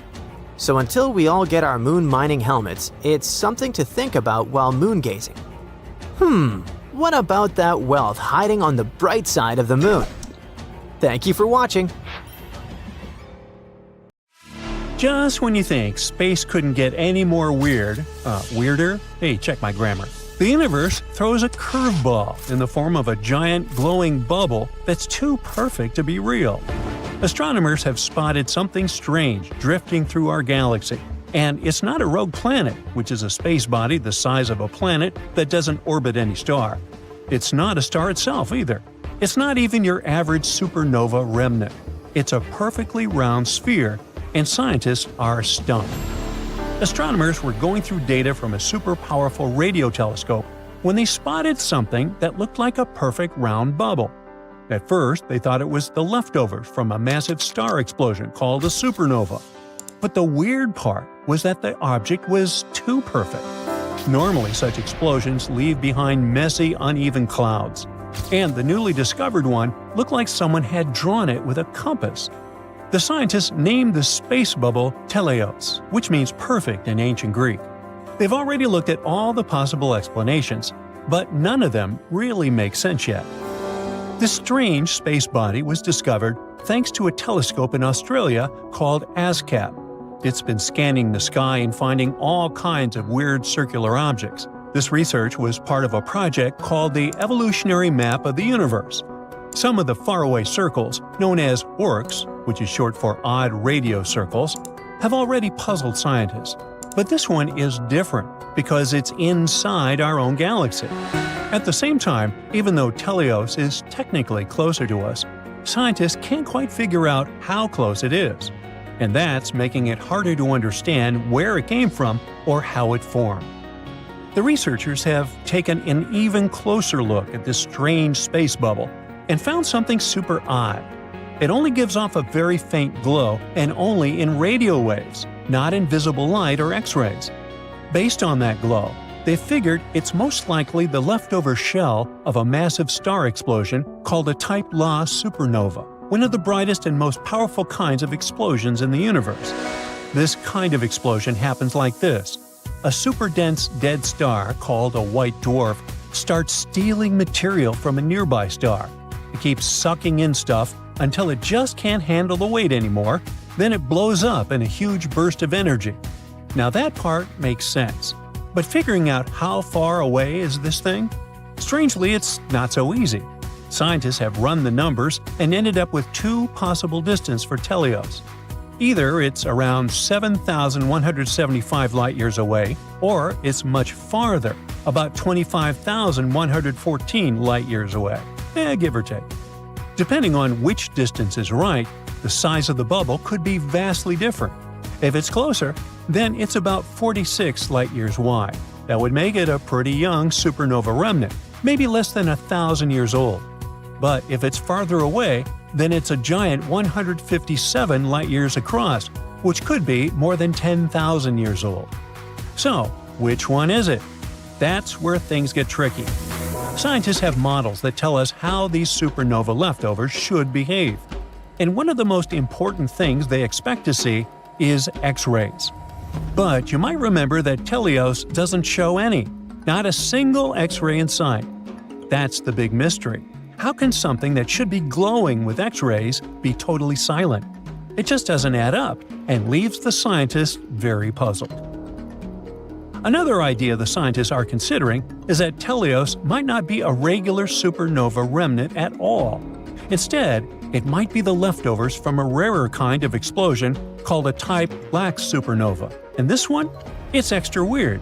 In a normal Type Ia supernova, the white dwarf star blows itself to bits. But in a type Lax supernova, it doesn't get totally destroyed. It kind of survives, turning into a zombie star. Ooh. It's damaged, but it's still around. This would actually explain a lot about how Telos looks and glows. But in this case, it would have to be much closer to us, only about 3,262 light-years away. That would also make it a lot smaller, about 11 light-years wide. The coolest thing here is that there's actually a star at that distance that could be the zombie star that caused all this. But, and it's a big but, like I have, when scientists use other ways to try and measure how far away Telos is, none of them agree that it could be this close. So, sadly, this theory hits a bit of a wall. Then there's another strange thing. Telos' nearly perfect spherical shape. That's not normal. Usually supernova explosions are kind of messy and uneven. The blast might push into clouds of space dust or gas, or parts of the explosion might move faster than others. Eventually, the shell that forms gets all lumpy or starts to break apart. But in this case, the object is almost perfectly round, like a balloon, and that's super rare. The only way something could stay this neat and round is if it exploded in a very empty part of space and expanded smoothly in all directions. That's actually not impossible, just really, really rare. Now, considering its unique, probably unnatural shape, could Telos be an artificial object? Could it be a Dyson sphere? That's a hypothetical megastructure that could completely surround a star and harvest all of its energy. At first, this idea was supposed to explain how we might detect intelligent extraterrestrial life by spotting the energy they use rather than waiting for them to send us a message. You see, here on Earth, we only receive a tiny bit of the sun's energy. Meanwhile, a whopping 386 billion megawatts are shooting out into space in all directions. Not to waste such a giant amount of energy, a civilization could build a Dyson sphere, or more realistically, a Dyson swarm, loads of solar panels orbiting the star. It would help them capture every bit of that power to run their planet, technology, AI systems, and maybe even space travel across galaxies. To understand just how advanced a Dyson sphere-building species would have to be, scientists use the Kardashev scale. It ranks civilizations by how much energy they can use. Type 1 can use all the energy available on their home planet. Spoiler, we're not even there yet. Type 2 can harness all the energy from their star. That's the Dyson sphere level. Type 3 can use energy from an entire galaxy. Think Dyson spheres around every star and even extracting energy from black holes. Right now, Earth's civilization ranks about type 0.7449, give or take. That means that we haven't even maxed out the energy available to us on Earth, including fossil fuels, renewables, and nuclear power. We're still taking baby steps on this cosmic scale. Anyway, the problem with the theory that our perfectly shaped object could be a Dyson sphere is that this example of super advanced technology would give off heat. In other words, there would be thermal infrared radiation, and the object would be unusually bright in the infrared. This could be a sign that something artificial is absorbing the star's energy and re-emitting it as heat. But the scientists have found no heat signatures or anything like that when observing Telos. So, do we have the final answer? Not yet. The scientists have looked at all the existing clues, how bright the thing is, how big it looks, and how far it might be, and none of the possibilities are totally perfect. Each idea has a problem, especially the fact that we're not observing any X-rays, which should be there according to the usual rules. They still think that regular type LA supernova idea is the best bet for now, but they're not 100% sure. There's just not enough proof to say for certain. So, the mystery continues. The team says we'll need more powerful and detailed observations to really figure out what happened here. But in any case, if something like Telos can exist, what else is out there, waiting to challenge everything we know about the universe? Okay, let's just say you're driving home and suddenly your GPS freezes. Your phone says you've got full bars, but it takes forever to make a call. Or maybe the call drops for no reason and you have to redial. You brush it off. Probably just your carrier being weird. But then, later, during a house party, your light flickers for a second. No need to panic, you're not haunted by a ghost. At least I hope not. No, it's much more likely that the sun is acting up. Because a giant hole about 500,000 miles wide opened in its atmosphere, and now it's sending strange stuff straight at us on Earth. Okay, so what does that even mean, a hole in the sun? Well, when we look at the sun with highly protective sunglasses, of course, all we can see is a bright, calm star. But that couldn't be further from the truth. Up close, it's total chaos. Its surface boils with magnetic storms. Loops of plasma twist and snap, and every now and then, the outer layer, called the corona, becomes unpredictable. That's what happened recently when a massive region of the sun's atmosphere suddenly changed shape. So scientists call it a coronal hole, but don't picture a crack or a crater. It's more like an open vent in the sun's outer layer. Our star has these invisible forces running through it, like tension lines beneath the surface. Most of the time, they loop back on themselves, but sometimes, in certain spots, they stretch outward into space like open lanes. And that's when stuff starts flying. Particles shoot out at crazy speeds in what we call the solar wind. This wind hurls through space at about 1 million miles per hour, which is fast enough to reach Earth in a few days. The area of the sun where the wind comes from looks darker and cooler than the rest of it. That's why we call it a coronal hole. And the current one is huge, so big that you could fit about 62 Earths side by side. It stretches across a massive chunk of the sun's southern hemisphere and is pointed straight at our planet.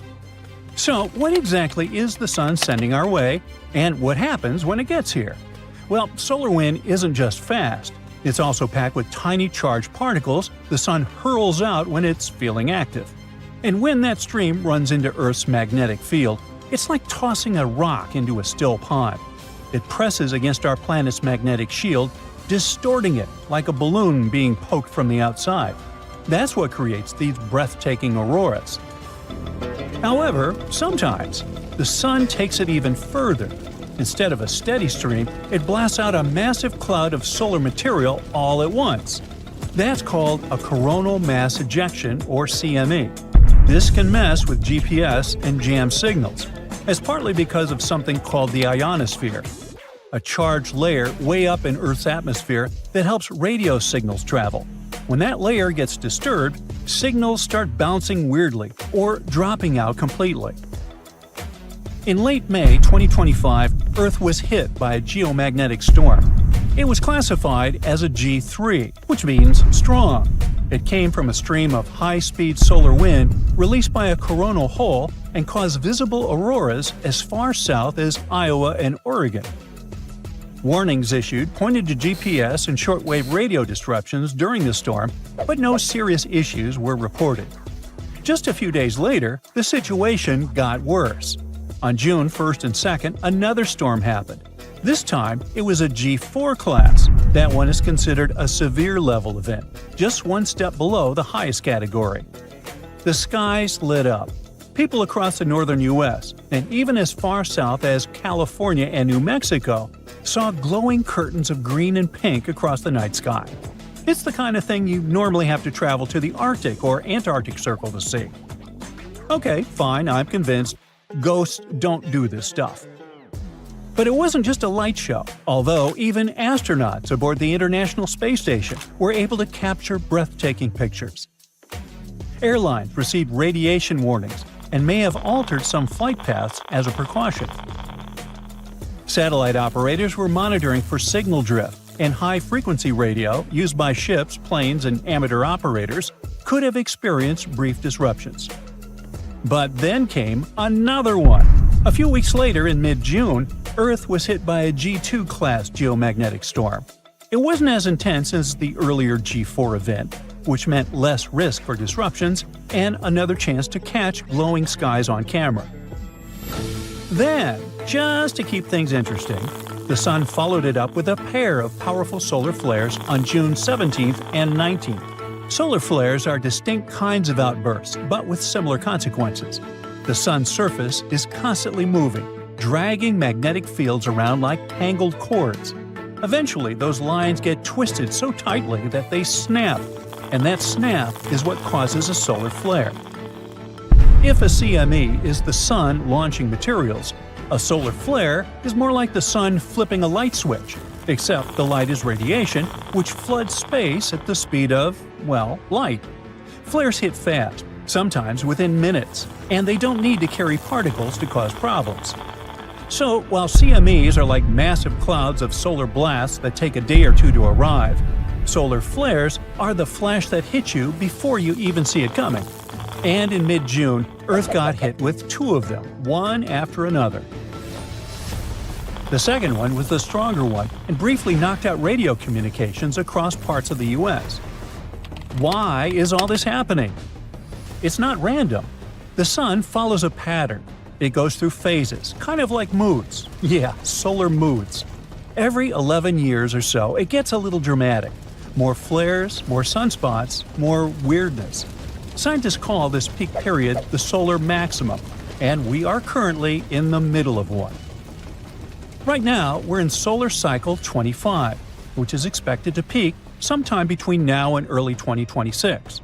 During this time, the sun's getting active. It seems like things are just starting to heat up, and we can expect even wilder storms in the coming months.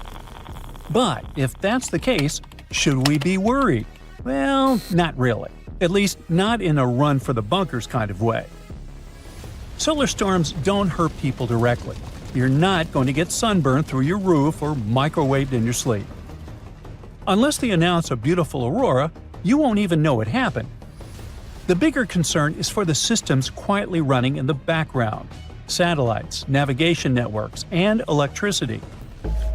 When the magnetic field gets disturbed, it can cause electric currents to form on the ground. And those currents don't just stay underground, they can sneak into power lines. If those currents get strong enough, they can overload transformers, damage electrical systems, and even knock out entire power grids.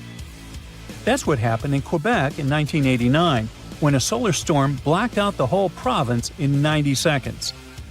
So that's why agencies like NASA and NOAA track solar activity constantly. They know when something's headed our way, how strong it might be, and what kind of warnings to send out. Now, we usually don't think about the sun unless it's too hot or messing with our beach plans, huh? Or when it's freezing and we're stuck indoors, dreaming of summer. But occasionally, it reminds us that it's still a wild thing. A fascinating ball of chaos. It flares, it erupts, it throws giant waves of charged particles across space just to see what happens. And even from 93 million miles away, we feel it. A dropped signal, a beautiful glowing sky, a power flicker. Little hints that we're not as disconnected from space as we'd like to believe. So, the next time your GPS acts weird or your screen glitches for no reason, don't blame your phone or Casper. It just might be the sun feeling moody again. Scientists have thought for a long time that really huge black holes, those called supermassive black holes, sit in the middle of all big galaxies. But for some reason, try as they might, they couldn't find one in a galaxy called the Southern Pinwheel Galaxy, aka Messier 83, or M83, a spiral-shaped galaxy about 15 million light-years away from us.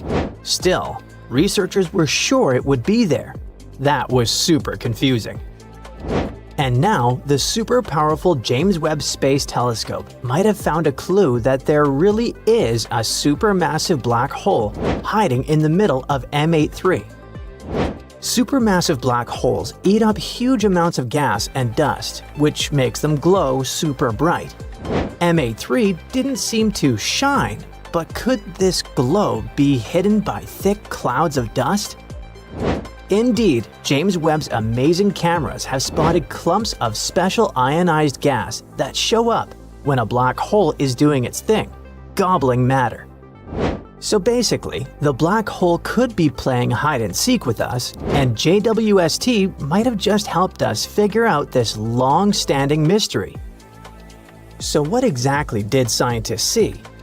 It was a glowing light coming from neon gas that needs a huge amount of energy, much more than what normal stars can make. This glow is a strong clue of a hidden active galactic nucleus.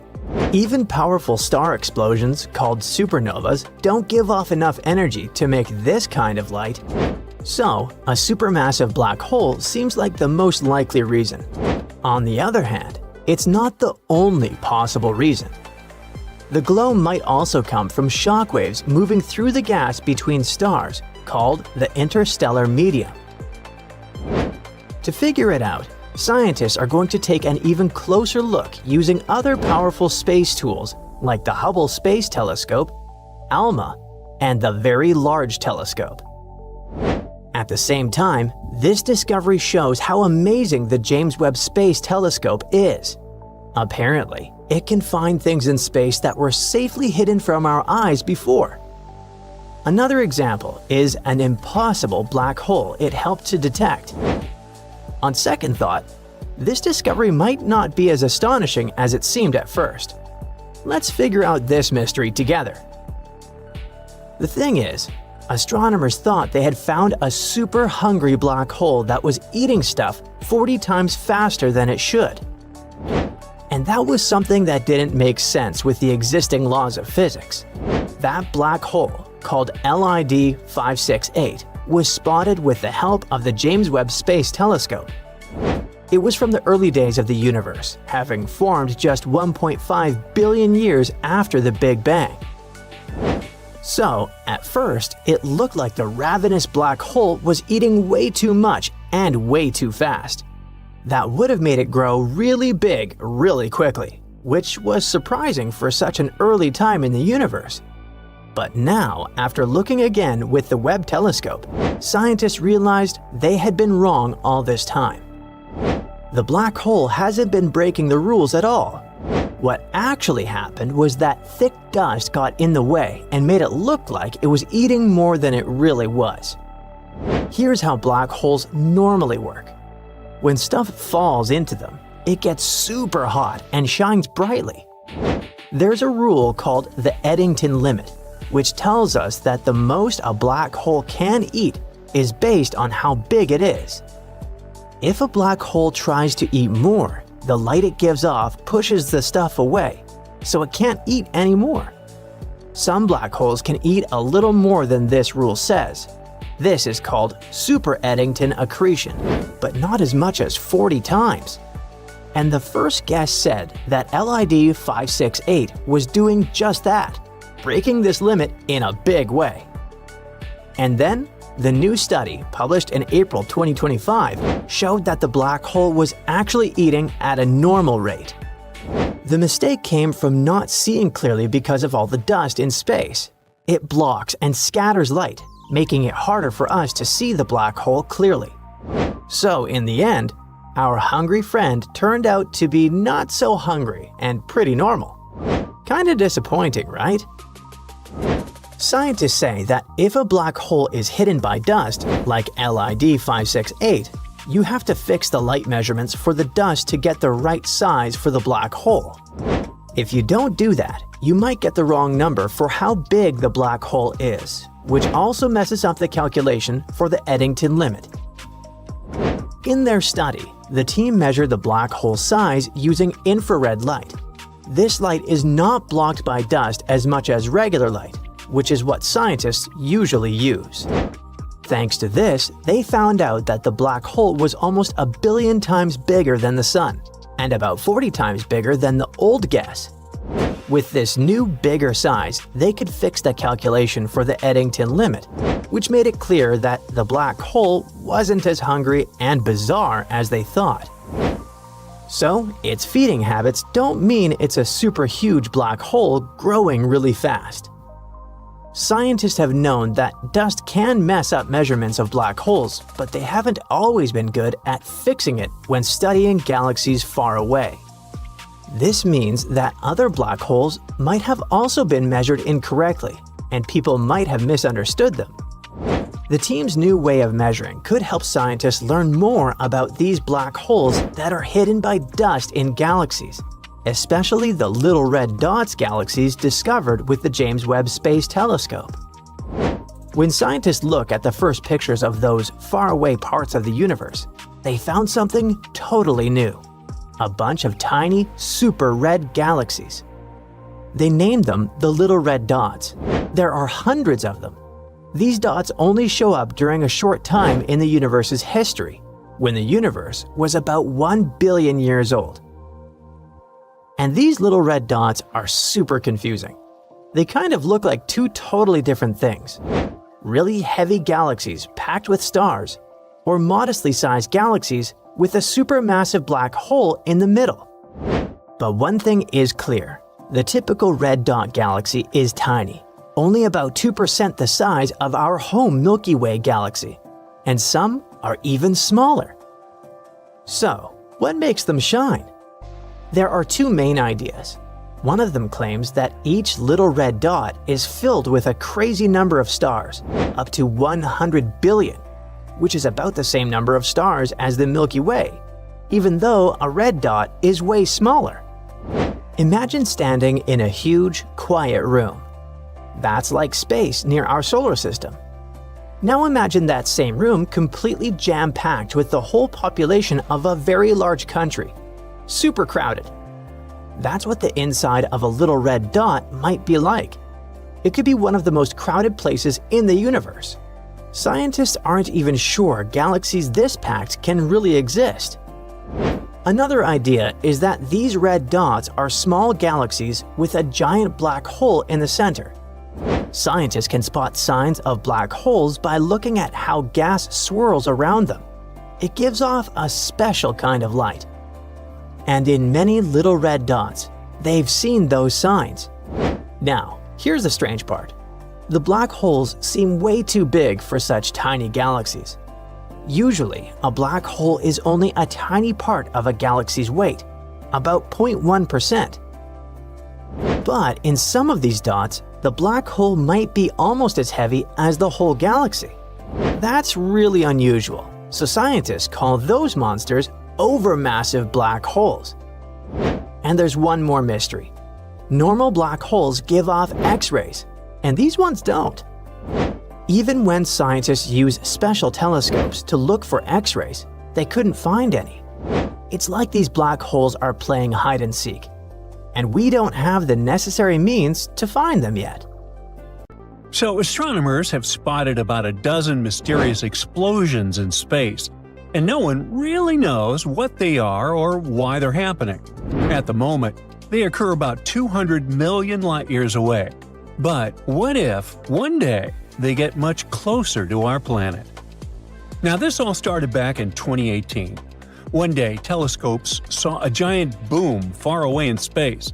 That explosion was incredibly bright, about 100 times brighter than a normal star explosion, called a supernova. The strange thing was that normal supernovae take weeks or even months to fade away. But that one went from kaboom to poof, gone, in just a few days. It got extremely hot and huge, about the size of our whole solar system, and then vanished like it never happened. Scientists were seriously confused. Now, they named the explosion the Cow, because its official name was too long and not exciting at all. Since then, astronomers have been hunting for more of those oddball explosions. And indeed, they've found a few more and given them weird animal names too.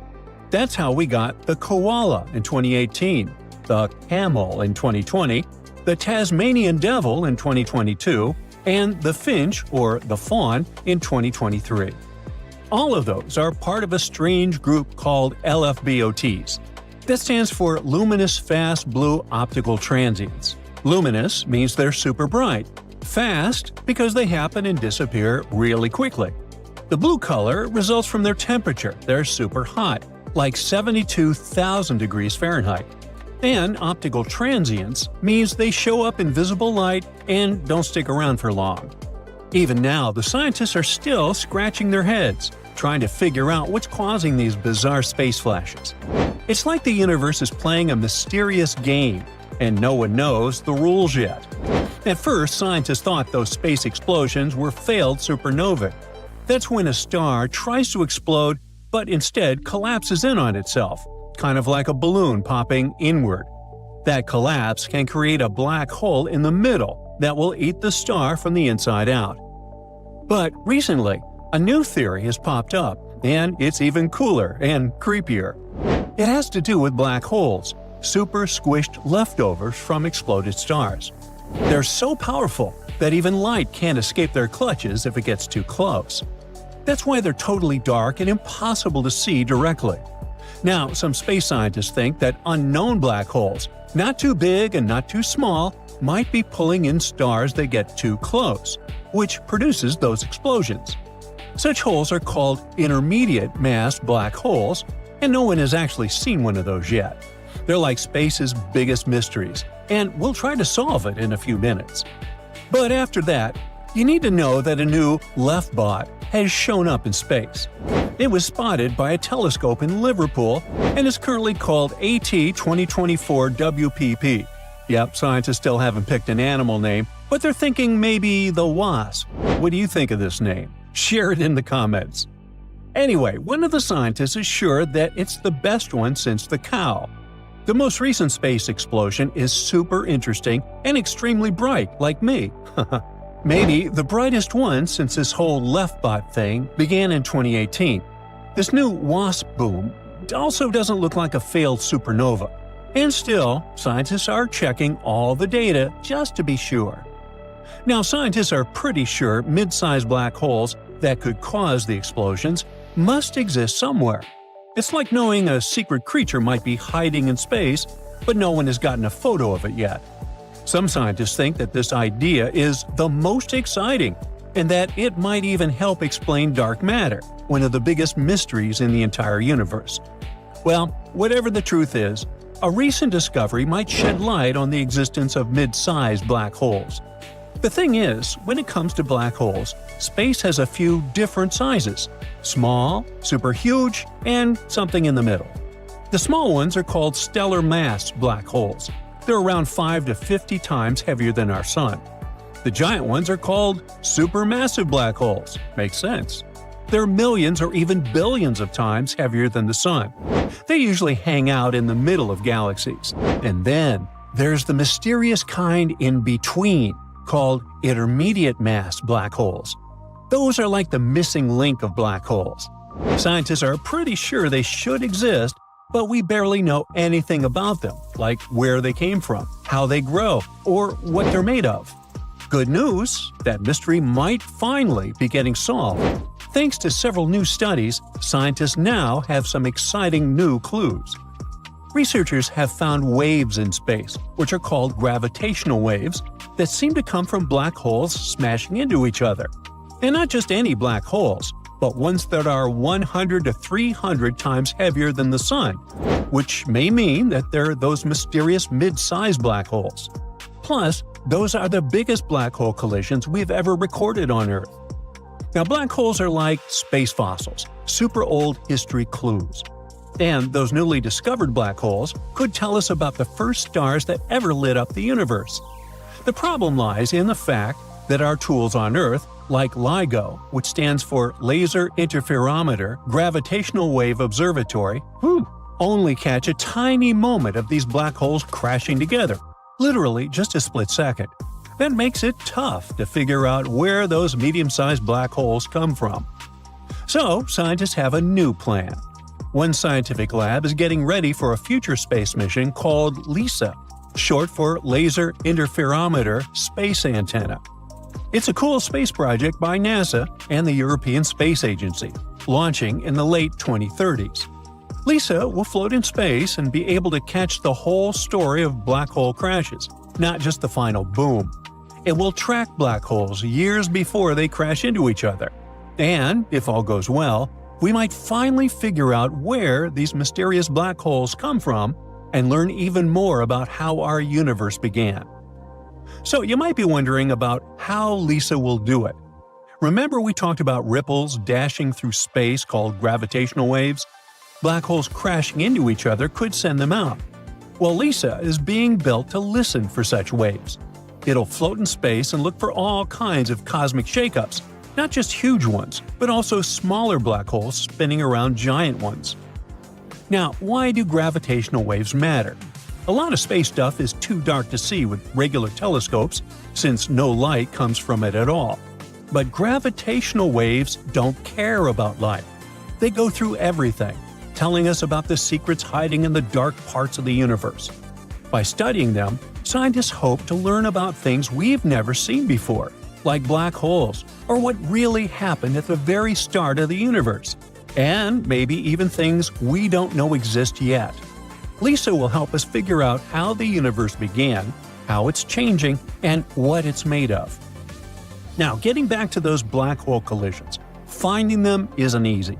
But researchers have come up with a smart solution. They're using artificial intelligence to make sure the signals from space aren't messed up by noise from Earth or the machines themselves. This work was part of a project focused on combining AI with space science. Scientists are getting more confident that intermediate mass black holes, the ones in between small and supermassive, are real. And they might be some of the most exciting things we can study using gravitational waves, both from Earth and from space. So the next big step? Looking to the Moon. Future detectors placed on the lunar surface could be even better at catching certain types of space waves, especially ones that Earth-based machines might miss. That would help scientists figure out where those black holes dwell in space. Besides this research, scientists are also planning human exploration of the Moon. They're helping NASA choose the best spots for future missions, focusing on big science goals like solar physics, space weather, and how the universe works. Right now is a super exciting time, not just for studying black holes, but also for connecting space exploration and science. NASA sent a spacecraft right into the Sun. It's the fastest human-made object ever, and could cover the distance from Philadelphia to Washington, D.C. in just 1 second. The Parker Solar Probe's mission is to study our star's dangerous behavior. Scientists warn that massive solar storms are inevitable, and the consequences could be catastrophic for our planet. The spacecraft got 7 times closer to the Sun than any other probe ever did. It managed to do so during its 20-second flyby to the star since its launch in 2018. Because our star is so massive, its gravity is really strong, like a giant magnet. As the probe flies around the Sun, it uses gravity to go faster and faster and eventually picks up that crazy speed. As it got closer and closer to the Sun's corona, which is its outer atmosphere, the probe had to survive temperatures of 2,552 degrees Fahrenheit. That's hot enough to melt many metals. It was protected from that heat and radiation by a 4.5-inch thick carbon shield. It kept the tools inside the probe safe and running at around room temperature. The scientists went to all this effort because they're hoping to solve a big mystery about the Sun that's been puzzling them for ages. The surface of our main star is already super hot, but as you move closer out to the corona, the temperature shoots up to millions of degrees. And it doesn't make any sense because it's farther away from the Sun. So maybe we could finally get some answers about this heat phenomenon. The mission is also going to help us understand something called solar wind. The Sun is constantly shooting out tiny bits of energy and charged particles into space, like a never-ending breeze of electricity. When this solar wind hits Earth, it can create amazing light shows in the sky called auroras. The more active the Sun is, the farther south you can see auroras. Our star follows natural cycles that last about 11 years. The activity goes from low to high and back down to low. Right now, we're in the solar maximum, the peak of the activity cycle. That's why we've spotted beautiful auroras in the most unexpected places in 2024. The downside to it is that the Sun's activity can send out bursts of energy and charged particles that can mess up things like radios, satellites, and even GPS. It can be dangerous, especially for astronauts out in space who aren't as protected as we are here on Earth. Humans wouldn't feel the compression of the planet's electromagnetic field because of all the extra radiation, but power grids are really sensitive to it. If we don't act fast, when it happens, the influx of energy will go into power transformers all over the world, disrupt them, and leave big areas without electricity. If this happens during a hurricane or a tornado, when communication is already super important, it could make it much harder for emergency services to communicate and save lives. That's why it's so important to learn to predict this space weather.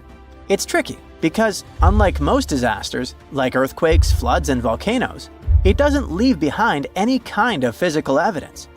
The only big solar storms we really know about happened in 1859 and 1921. The first one, called the Carrington event, was so wild that it made sparks fly from telegraph wires. The auroras were seen all the way near the equator.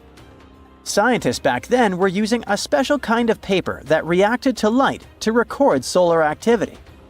During the Carrington event, the reading from the sun went off the page, literally. Whatever was happening, it was so extreme that we still don't fully understand it. Then, there was the New York Railroad Storm of 1921. It was powerful enough to knock out telegraph systems across the US, Europe, and the Southern Hemisphere. The storm boosted radio transmissions for a bit, making them travel farther than usual. But back then, there weren't nearly as many radios, so it wasn't super helpful. The bigger problem was the electrical grid in the US, which was heavily damaged. Back in 1859 and 1921, people weren't as dependent on tech as we are now. If a storm like that hits today, the consequences could be way more catastrophic. Scientists from New Zealand who study space weather are working on simulations trying to prevent disasters from happening. They say one of the possible options to do it is to study other suns like ours elsewhere in space. If we get data from thousands of stars, not just one, the picture for analysis would be more complete. So far, scientists have launched or plan to launch several other missions in addition to the Parker Solar Probe. Meanwhile, NASA is working on another mission, launching Endurance, robotic moon machinery on steroids. Its main mission will be to collect samples from key lunar locations that will later be retrieved by astronauts from the Artemis program. These samples are spread across the largest impact basin on the Moon, separated by hundreds of miles. To do it, Endurance will have to be way more advanced than Perseverance, NASA's current most cutting-edge rover. Endurance will drive roughly 100 times further, drive 10 times faster, and collect roughly 200 times more sample mass. Endurance would also be the first planetary rover to drive at night. And because it will be on the far side of the Moon with limited communication to Earth and surface data, it will have to drive autonomously between sample locks and make its own decisions in tough conditions. When it reaches its destination, it's going to switch to a more classic way of doing things. Scientists back on Earth will get involved directly, guiding the rover to explore the sites and collect samples. The teams on Earth will also keep an eye on how the rover is doing by monitoring its telemetry, which is the data it sends back, like its health stats. If they spot any signs that a part is wearing out or something isn't working quite right, they'll tweak the plan to keep things running smoothly. All this will cost huge amounts of money, probably way more than the Viper moon mission that was cancelled after NASA had spent around $450 million on it. While Endurance is in the planning stage, the Blue Ghost lunar lander is already on its way to the Moon. Its main mission is research. It will spend 25 days in Earth's orbit, taking measurements and waiting for the right time to fling itself to the Moon. After 4 days in transit, Blue Ghost will hang out in lunar orbit for another 16 days to collect more data. Then it will descend to one of the largest basins on the Moon and spend one lunar day there. It will measure subsurface thermal data, radiation levels, and other important data. At the end of its mission, Blue Ghost will take some final pictures of the lunar sunset. It isn't designed to return back to our planet, so when the night falls, it will do some final work and go offline for good. NASA chose the team of University of Florida aerospace engineers to work on another innovative space project. It will cost $12 million, and its goal will be to improve the way we track changes in tectonic plates and oceans on Earth from space. It will use state-of-the-art sensors that will measure even the tiniest gravitational changes. The data it gets will help scientists monitor droughts, assess groundwater reserves, and better understand changes in sea levels. They expect to launch it around 2027 aboard a SpaceX Falcon 9 rocket. So this thing, Cosmos 482, a high-tech capsule, was built to survive even the most extreme heat of another planet. But something went wrong. It never made it out of Earth's orbit. For over 50 years, it drifted silently around the planet, forgotten until now. In May 2025, gravity finally pulled it down. It's coming home, built to survive re-entry and unpredictable enough to crash anywhere. No warning, no parachute. Just a 1,000-pound sphere falling from the sky, a human-made meteorite capable of causing chaos. In 1972, this funny-looking ball was sent on a Venus-bound mission. Now, Venus is like Earth's evil twin. It's similar in size, but that's where the similarity ends. It's the hottest planet in the solar system, where temperatures reach 860 degrees Fahrenheit, hot enough to melt lead. Atmospheric pressure is about 93 times greater than Earth's, which is like being 3,000 feet underwater and you feel like you're in a trash compactor. And the atmosphere itself is made of carbon dioxide, with clouds that literally rain sulfuric acid. So yeah, it's pretty bad. Yet Cosmos 482 was fully expected to reach it and land. Not for long though. A type of self-destruct scouting mission. The spacecraft was designed to land and transmit data, hopefully for at least a few minutes, on the surface that crushes, bakes, and basically dissolves anything that touches it. How? Well, it came with heat shields for the fiery plunge, a mini AC to cool just long enough, and armor tough enough to handle Venus's brutal environment. It was truly a high-tech reinforced vault built for a one-way trip. And this was in the early 70s, mind you. Fun fact, even today, we've never built anything that could survive that kind of environment.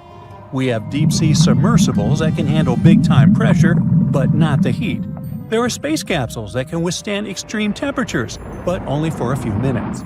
Even nuclear reactor walls, designed to handle serious pressure, would crumble if acid rained on them nonstop.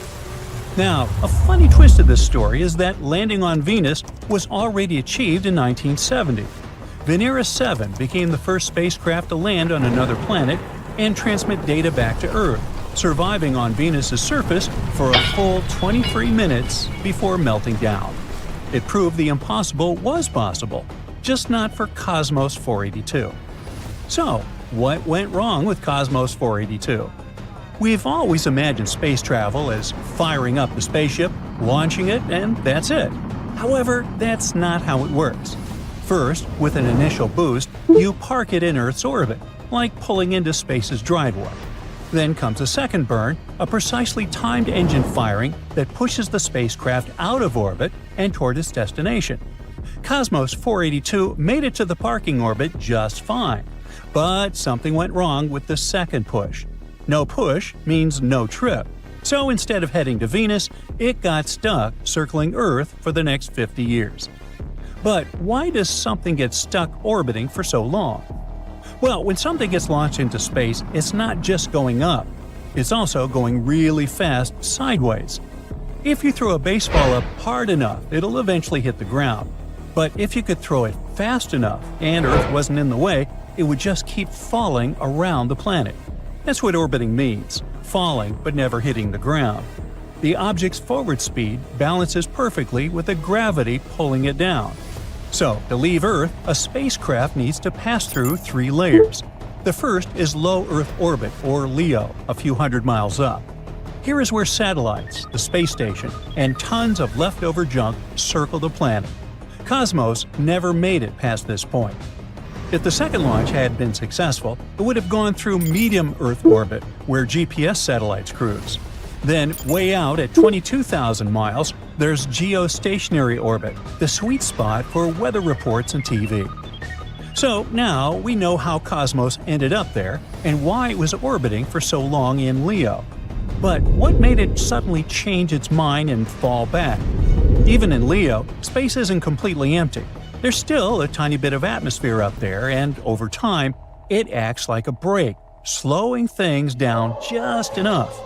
Think back to that baseball you threw sideways fast enough to orbit Earth. Eventually, it will slow down to the point where gravity takes over. However, Earth is securely protected by its atmosphere. As objects fall back to Earth, their speed keeps increasing up to tens of thousands of miles per hour. When you're moving that fast, the air pushes back really hard. That push creates friction, and friction creates heat, a lot of it. The surface of falling objects can reach over 3,000 degrees Fahrenheit, causing them to melt, shatter, or vaporize completely before they ever hit the ground. That's why scientists don't lose sleep over small debris. Small pieces of old satellites, even tools lost during spacewalks, fall all the time. But they burn up like shooting stars. We just never notice them. Now, a baseball would disintegrate instantly. But what about a giant ball designed to withstand landing on Venus? Thankfully, this potentially horrifying story is anticlimactic, because Cosmos crashed into the Indian Ocean west of Jakarta on May 10, 2025. Radar picked it up streaking through the sky, glowing, breaking, heating up, but still intact enough to make it all the way down. And it did, thankfully, not somewhere crowded. However, now that it's lost beneath the waves, we are free to speculate. How real was the danger? Could it have fallen into a crowded area? Absolutely. If that 1,000-pound capsule had come down over a city, it could have smashed through rooftops, wrecked cars, or worse, seriously injured someone. And no, there wouldn't have been sirens or alerts. Cosmos 482 was launched in the 1970s, long before GPS or live tracking, so there was no signal to follow, no proper guidance system. Scientists could only make rough estimates about where it might land, so if it had come down over land, it would have looked like a meteor. Well, the story of Cosmos, with the K, had a happy ending. But it's not the only thing up there that could fall down.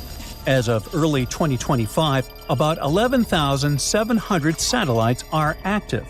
But with roughly 14,900 in orbit, that means over 3,000 are no longer operational.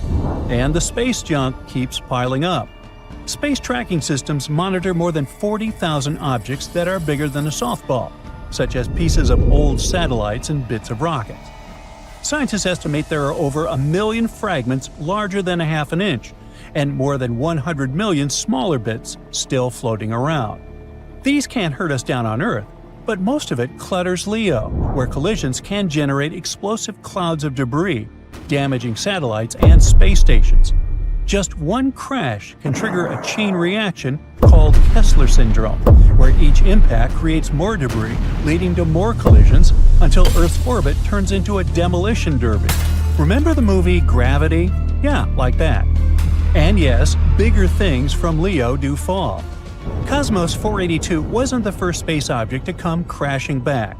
In 2016, Tiangong-1 space station lost contact and tumbled back to Earth 2 years later, eventually burning up over the Pacific.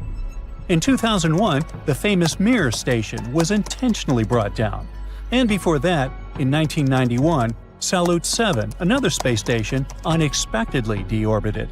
The 40-ton station broke up on re-entry, and parts that survived scattered over Argentina. Among others, in 1979, NASA's Skylab, the very first American space station, fell back to Earth with only partial control. Pieces of it rained down across Western Australia. Some newspapers even offered cash rewards to anyone who found a chunk. So, we've seen this happen before. Cosmos was just the latest reminder. But NASA and other space agencies do think about this problem. And most modern spacecraft designed to return have parachutes, heat shields, and built-in safety systems to guide them home. But not working satellites and old junk. Yeah, they're still up there. So next time, a space object might not land safely in the ocean. It might crash through your roof while you're watching a Brightside video. But don't worry. Now imagine something so powerful that it could rip the atoms of your body apart in a fraction of a second. Ow! This something is soundlessly dashing through space, not extinct, not alive, stuck in between. If this terrifying monster were moving towards Earth, we'd be doomed. So, is it? Astronomers have found a fast and powerful space object zooming through our home Milky Way galaxy at over 110,000 miles per hour. That's faster than any rocket we've ever made. This bizarre space object got its name of a zombie star, all because it's the leftover part of a star that passed away a long time ago, but is still moving. This zombie star is a kind of an object called a magnetar, a super small, super heavy ball about the size of a city but heavier than the Sun. That makes it one of the densest objects in space. Only black holes are denser. Hey, let's not forget about me, huh? Magnetars also have an incredibly strong magnetic field. The one our zombie guy has is 100 trillion times stronger than Earth's. That's so strong that if the magnetar came close to Earth, it could wipe out every credit card on the planet just from its magnetism, and we couldn't shop anymore. Plus, if a person got too close to a magnetar, like 600 miles or so, it could pull their very atoms apart, and they couldn't shop anymore. Luckily, this magnetar is very far away and not coming near us. When it was first discovered, it was about 15,000 light-years away from Earth. That's a huge distance, so you don't get to worry about your atoms being disconnected yet. Astronomers first spotted the zombie magnetar in 2008. And since only about 30 magnetars are known in our galaxy, it was a lucky and rare find. Scientists use space telescopes like Hubble and Gaia to watch it over time. That's how they discovered it was moving much faster than they thought. Now, astronomers are trying to figure out how this zombie star got such a big kick. At first, they thought that, like most magnetars, this one was born when a giant star exploded in a supernova and the leftover core became a super-dense neutron star. According to their theory, it could have happened near something called supernova remnant HB9. That would make sense since most magnetars are created this way. But when they tracked its movement, they found that the zombie star was moving too fast and going in the wrong direction to have come from HB9. They traced its path thousands of years into the past and still couldn't find any exploding star or star cluster it could have come from. This means scientists now have one more mystery on their hands. Where did the zombie star come from, and how was it made? One explanation is that it came from a white dwarf, which is the leftover core of a smaller star like our Sun after it runs out of fuel. Now normally, when white dwarfs explode, they're destroyed completely. But in rare situations, instead of blowing apart, a white dwarf might collapse into itself and turn into a neutron star. This neutron star could then become a magnetar. This unusual way of forming a magnetar also gives clues about another mystery: fast radio bursts, or FRBs. These are very quick and powerful flashes of radio energy from deep space. Some FRBs come from galaxies that are so old there shouldn't be any exploding stars left. But if magnetars can be born from collapsing white dwarfs, that might explain how those FRBs are still happening. In any case, learning how magnetars form could help us explain many strange and powerful events we see across the universe. But so far, the investigation is still on, and no answers have been found yet. Zombie stars wandering across the universe isn't the only mystery we haven't solved yet. At one point, you might come across one of them while traveling through the cosmos. It looks like nothing. At a distance of 700 million light-years away from Earth, there's a hole, a blank void that has very few galaxies. This is a roughly spherical region about 330 million light-years across. Our home Milky Way galaxy could fit there thousands of times over. It's the mysterious Bode's void in the constellation of Bodes. Yeah, makes sense. You see, galaxies look like a giant web. Most of them are parts of long structures called filaments. Those wind through the cosmos, and when they meet, they form regions with a high concentration of galaxies. These regions are what we know as galaxy clusters. But between these clusters and threads, there are huge, empty voids that hardly contain any galaxies.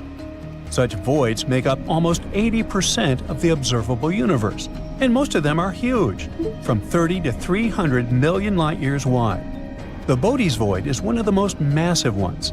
It has even earned the title of supervoid. Astronomers think it might be the result of a few smaller voids merging. But what could have caused such giant empty areas to appear in the first place?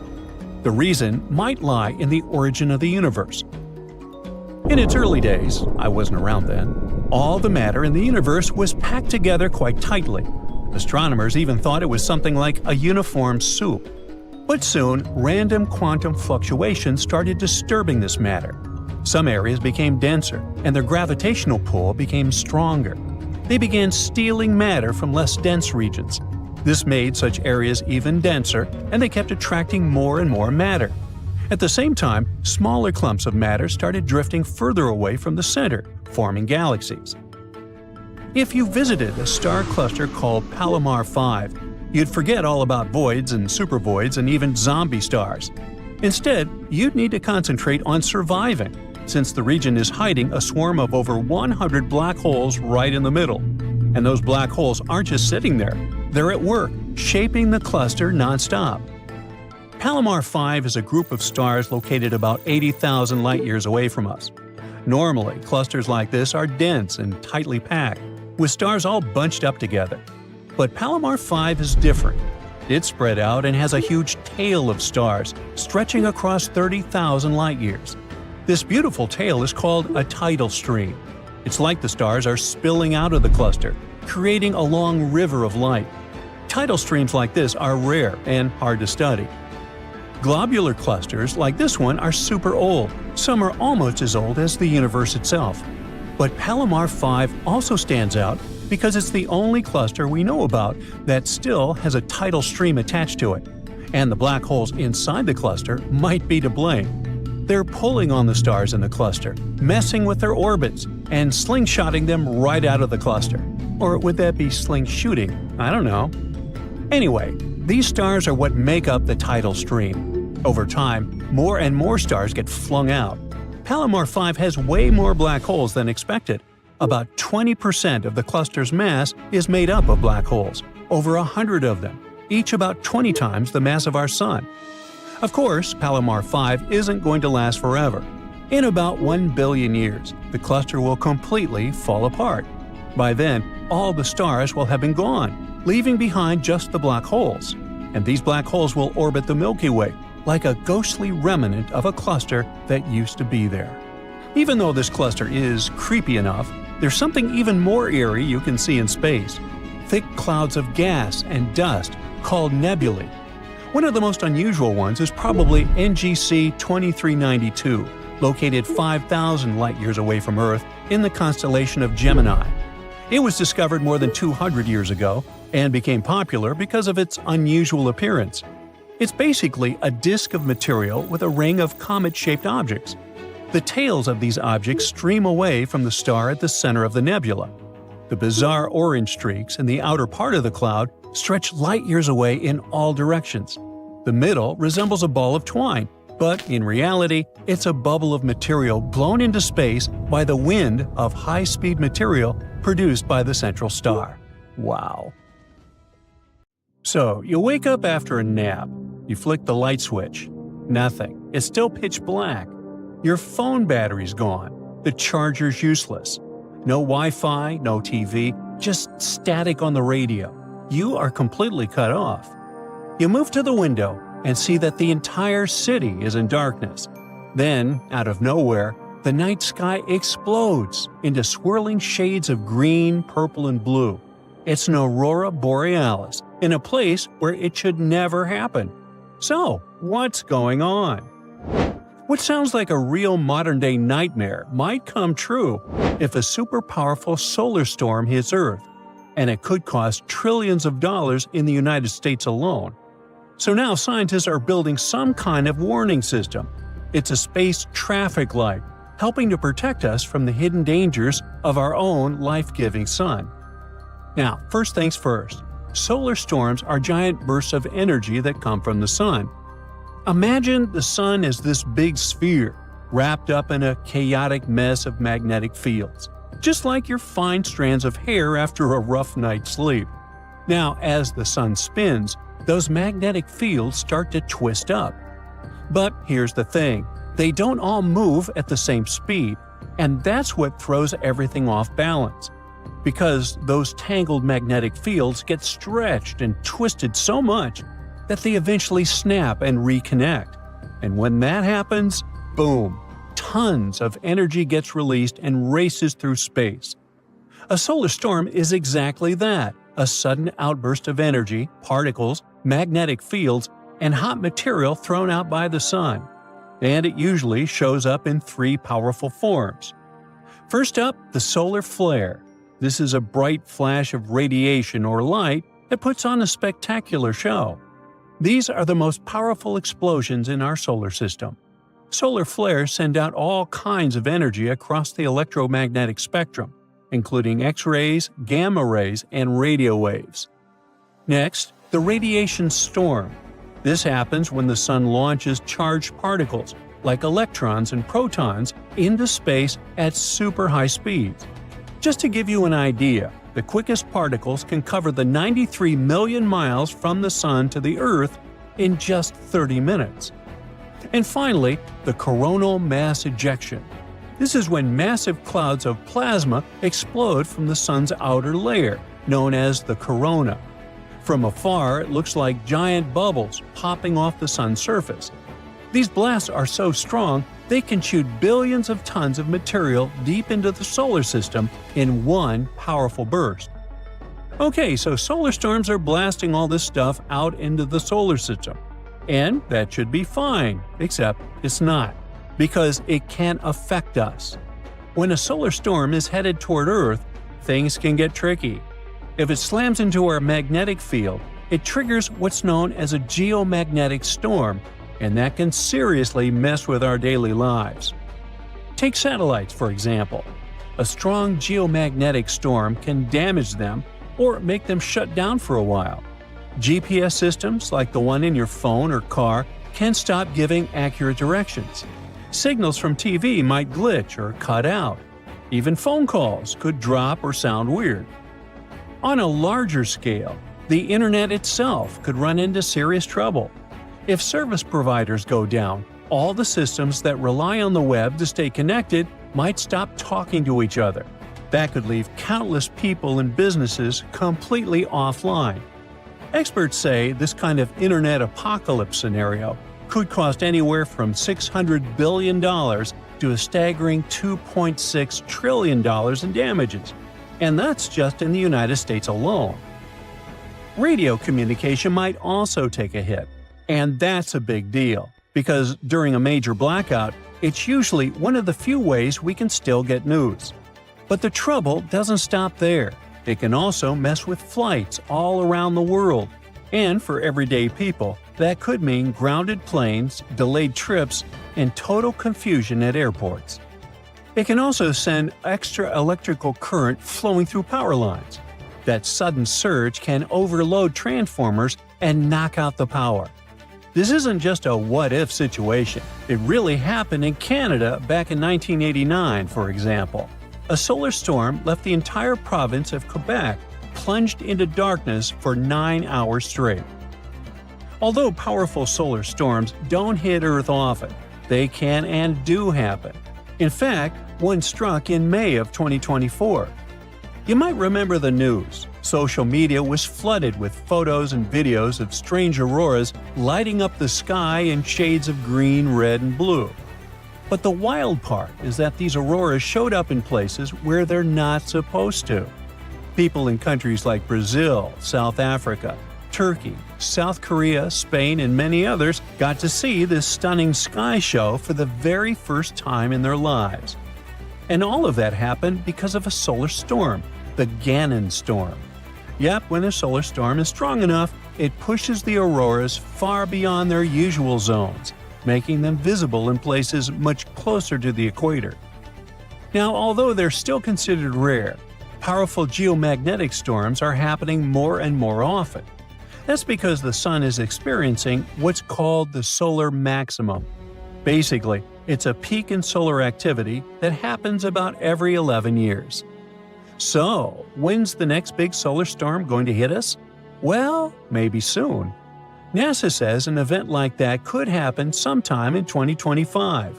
It might strike next week or maybe a few months from now. But here's the tricky part: no one knows exactly when it will happen. It's tough to predict it because the sun is complex and always changing. So there is a lot of uncertainty around the speed and direction of solar storms.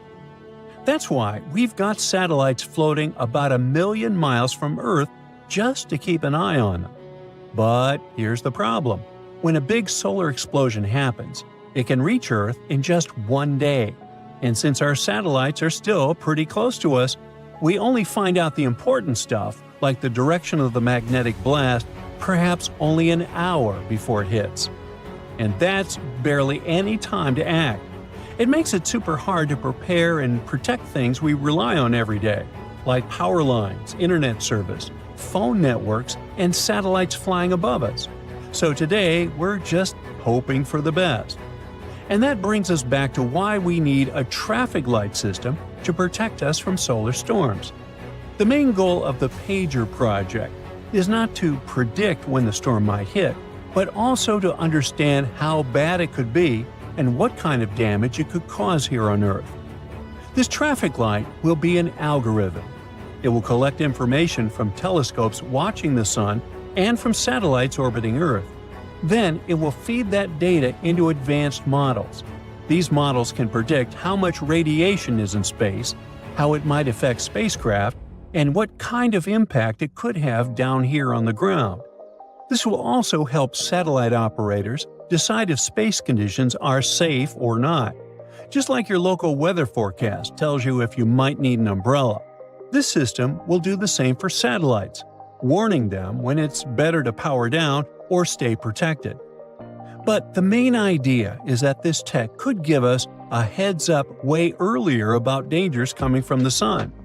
With these traffic light calculations, we might know when a solar storm is coming and how strong it will be up to 2 days in advance. That's a big deal, because this will finally give us a chance to be better prepared for the next one. Psst, a giant is hiding in the sky. Kipu is the biggest thing we've ever found in the nearby universe. It's been messing with our understanding of the universe for years, and we've just discovered it. Kipu is dense, powerful, and dangerous to ignore. If we don't understand structures like this, we might be reading the universe completely wrong. So, what exactly is it? It's not a solid object like a planet or a star, and it's not a single thing. It's a superstructure, basically an entire region of the universe, a tangled mess of matter spanning a huge amount of space stitched together by gravity. Kipu is made up of an enormous web of galaxies, galaxy clusters or giant groups of galaxies, gas and dark matter. It's like a superhighway, with galaxy clusters being the cities, filaments being the roads, and dark matter being the invisible infrastructure holding it all together. This giant stretches across 1.3 billion light-years. That means if you traveled at the speed of light, it would still take you 1,003,000,000 years just to cross it. Kipu also holds 200 quadrillion solar masses, even though it only takes up 13% of the observable universe. The name Kipu comes from the Incan system of knotted cords used to record things, called quipus. It was like a writing system. In that system, each knot, color, and twist told a story, numbers, taxes, harvests, and so on. So, when astronomers saw this colossal structure in space, long, tangled, and branching like space cords, they named it after this language of knots. Plus, the shape of the space reminded scientists of those threads. There's a long central filament, and the smaller ones are branching off the sides. What's even more fascinating, Kipu isn't alone. When scientists mapped this part of the universe, they found 5 of these massive structures. They aren't just sitting there either. They formed over billions of years through gravity slowly pulling matter together. All told, all those giants hold nearly half of all the galaxy clusters in that region, 30% of all the galaxies, and a quarter of all the matter in the observable universe. The team that found Kipu used a clever trick. They searched for X-rays coming from galaxy clusters. These clusters aren't just full of galaxies, they're also filled with superhot gas. That gas is so hot it glows in X-ray light, which we can't see with our eyes, but special telescopes can. If there's a lot of that X-ray glow, it means there's a huge amount of matter, galaxies, gas, and dark matter all pulled together by gravity. That's where the densest, most crowded areas of the universe are. So, by following the X-ray glow, the scientists could draw a map showing where the biggest cosmic structures like Kipu were hiding. Why does any of this matter? Because these megastructures mess with everything. First of all, they warp the cosmic microwave background, the ancient light left over from the Big Bang. It's a faint glow of light that fills the entire universe. After the Big Bang happened and our world was created, it emitted its very first light and signals that still haven't completely weakened yet. The leftover radiation is still coming to us, even after 13.8 billion years. By studying this ancient light, scientists can learn what the early universe looked like, and Kipu ruins it for us. These megastructures hold so much gravity that they bend and distort this ancient light as it passes through them. That's called the integrated Sachs-Wolf effect. These warps add noise to the original signal, and now it's harder for us to get a proper, clearer understanding of what the baby universe looked like and how it expanded. They also mess with the Hubble constant. The universe is constantly expanding, and the Hubble constant tells us how fast it's growing. In other words, how quickly galaxies are moving apart from each other. But giant things in space, like Kipu, have so much gravity that they pull nearby galaxies toward them, messing up the way those galaxies move. This makes it harder for scientists to measure the universe's true speed of expansion. They can't tell if a galaxy is moving because of the universe growing or just because it's being pulled by something huge nearby. And finally, there's gravitational lensing. Light in space travels constantly, but it doesn't always follow a straight line. If the space gets distorted, like by gravity, then the light traveling through the space will get bent and distorted too. Gravitational lensing is when light from faraway galaxies gets bent because it passes by something supermassive, like Kipu here. That huge gravity pulls on the light, like how a heavy ball can bend a sheet. And since light delivers information to us, literally makes us see what things look like, this bending distorts how we see galaxies. The images of galaxies end up looking stretched, brighter, or we can even find an entire galaxy in the wrong place. It's like looking at our universe through a warped magnifying glass.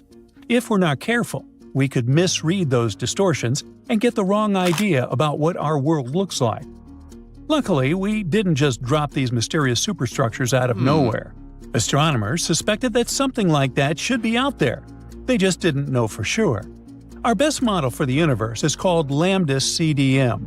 It says, universe started with the Big Bang, is still expanding, and is mostly made of mysterious stuff, dark energy, and cold dark matter, the CDM part. We can't see or touch these things, but we know they exist, because if they didn't, our universe would literally break apart. This model matches what we do see, like galaxies forming, how stars move, and the overall shape of the universe. So even if some puzzle pieces by themselves are still a mystery, they match the actual picture. And this model actually predicted things like Kipu. When scientists ran simulations using that model, they saw similar structures forming, giant cosmic webs of galaxies tied together by gravity. Kipu matched those predictions in real life. This also means that Lambda CDM is matching real life once again, thank heavens. No huge surprises here. But now that we actually found it, it's the largest known structure in the observable universe. There was another giant before Kipu, the Sloan Great Wall. That one was discovered in 2003 and was believed to be one of the largest structures ever found. And it's still an absolute monster. The Sloan Great Wall stretches over 1 billion light-years across. It's called a wall, but it's not like a wall you'd find on Earth. It's also a vast cosmic web, made up of thousands of galaxies and gas connected by dark matter. What makes both Kipu and the Sloan Great Wall so surprising is that they literally seem too big to exist. According to the Lambda CDM model, structures that huge shouldn't be common, especially at the time they formed. How did these giants form so fast in a universe that's supposed to be growing, expanding, and smoothing over time? And if we keep finding more of them, that would be completely insane. It could mean there's something deeper going on in the way our world is built. It's all part of our crazy Copernican journey, a long series of discoveries where we just keep getting humbled by the universe. Every time we find something like this, we realize even more how we're not the center of everything. First, we learned the Earth wasn't the center of the solar system. Then we found that the solar system is just one speck in a galaxy. Now, even galaxy superclusters, which we believe to be the biggest, are being dwarfed by structures like Kipu and the Sloan Great Wall. But also, these structures won't last forever. Kipu is temporary. Over billions of years, gravity will tear it apart, breaking it into smaller pieces. Some parts will collapse into tighter clusters, others will drift apart. Right now, though, it's one of the most important structures in the known universe. It shapes how galaxies form. It bends light, making it super important for us to decipher. It literally messes with our understanding of the cosmos. This signal had been traveling through space for 200 million years, and now, when it finally reached Earth, it brought a fascinating story with itself. It might even help us solve an 18-year-long mystery. We caught this one in 2022. It was such an intense burst of radio waves. Even though it lit up for a fraction of a second, it outshined entire galaxies. At first, the signal hasn't caught attention because we've seen similar things before. It was a fast radio burst, or FRB for short. These guys have been a mystery for years now, all because we have no idea where they come from. Now, FRBs are brief booms of energy coming to us from all over outer space. They're barely catchable, lasting up to 3 seconds. But they're also very hard to miss, because their power is absolutely unimaginable. One little burst can release as much energy as the sun does in an entire day. They've been a puzzle for us ever since 2007. We've caught over 1,000 of those signals from literally everywhere, from our own galaxy to places as far as 8 billion light-years away. And none of them revealed where they're coming from or what they mean. At least we know they're not from extraterrestrial creatures. They have to be coming from something that happens nearly constantly, and this recent signal might finally help us learn the truth. It lasted about 2 milliseconds, and it wasn't particularly bright. But when researchers took a closer look, they realized they can actually finally track this one.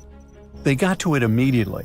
They saw that the burst came from a galaxy about 200 million light-years away. In other words, this is exactly how long these radio waves have been traveling to us. The signal flickered in a weird pattern. This is what we call a scintillation. When light or radio waves travel to us, they can stumble upon unexpected crazy clouds of gas. The particles in light waves start bouncing off this gas, which disturbs the signal a little bit.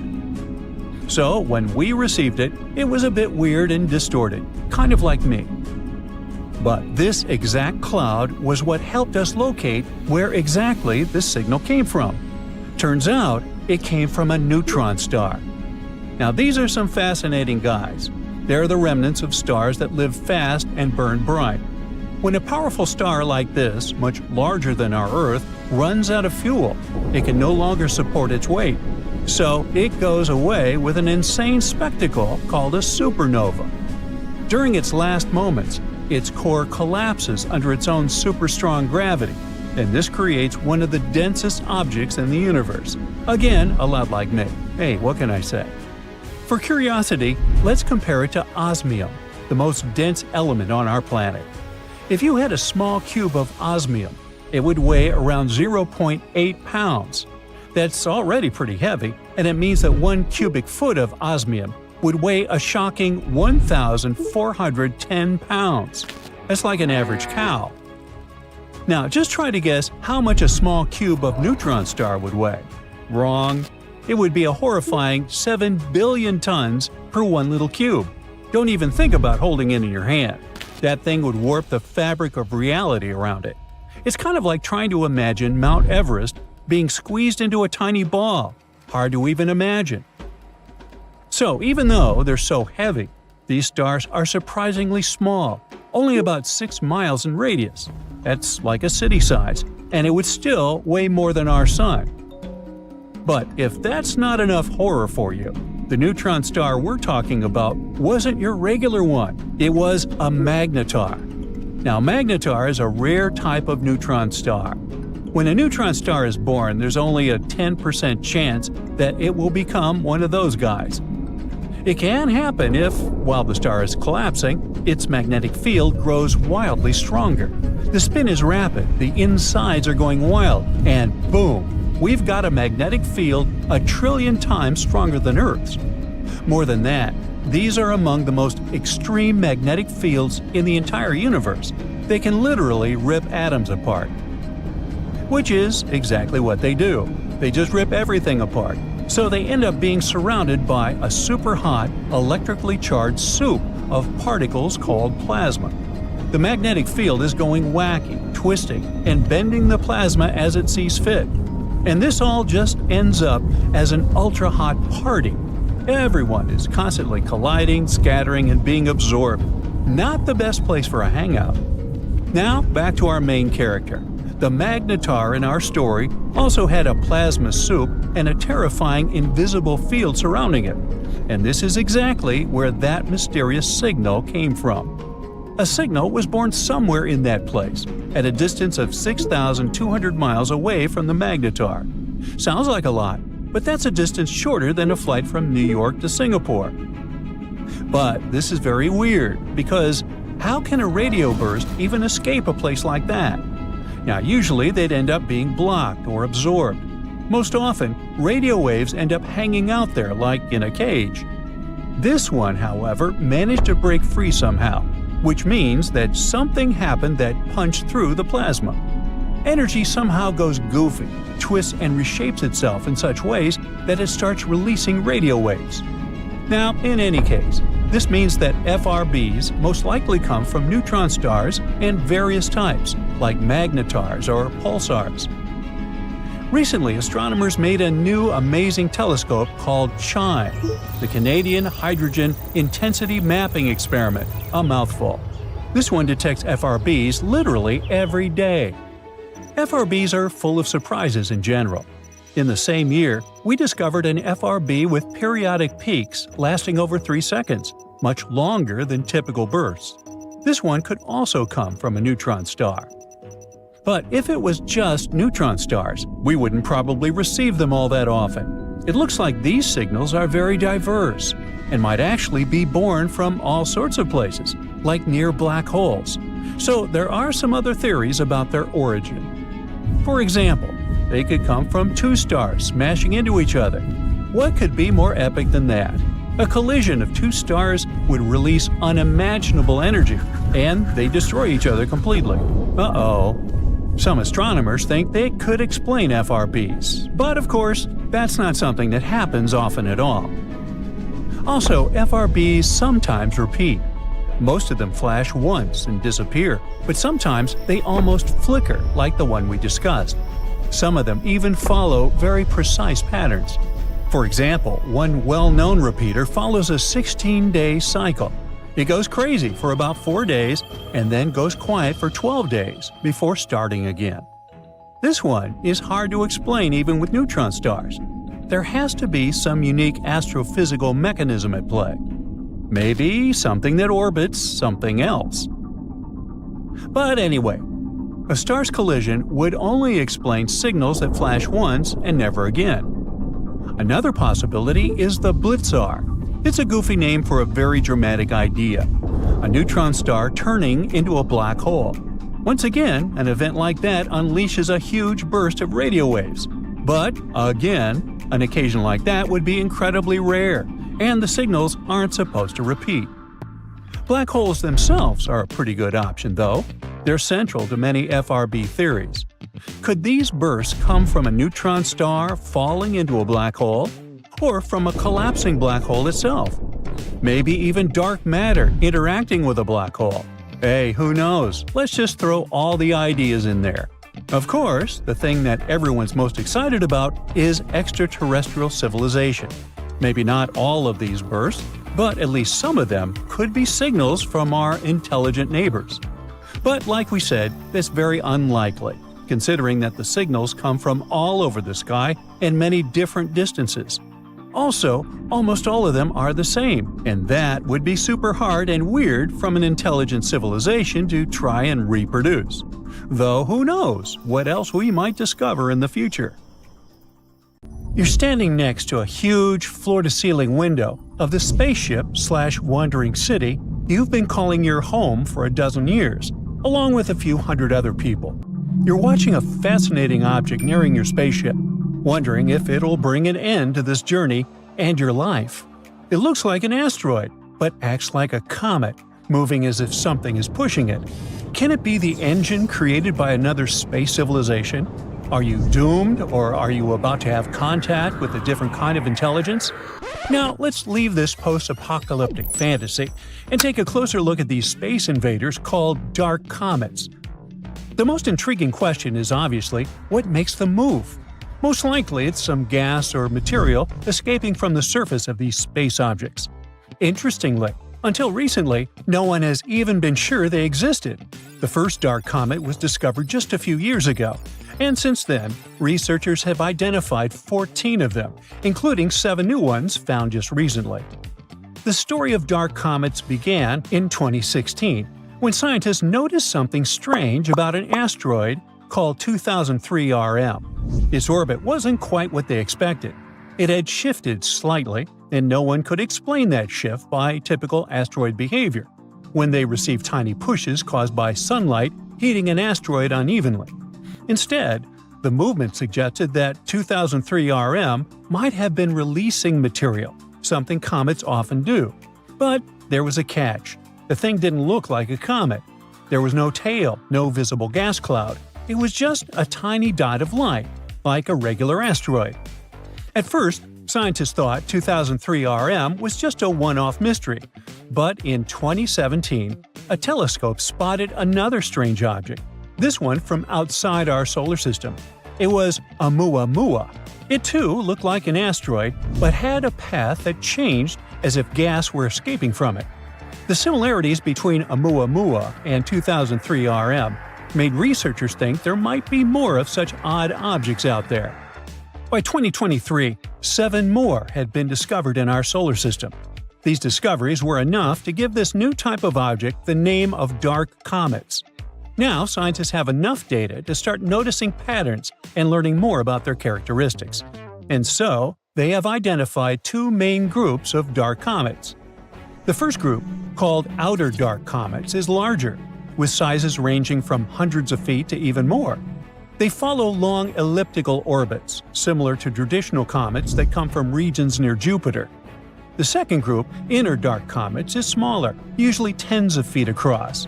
These comets move in almost circular orbits and stay closer to the Sun, near planets like Earth, Venus, and Mars. The main question these days is, where do dark comets come from?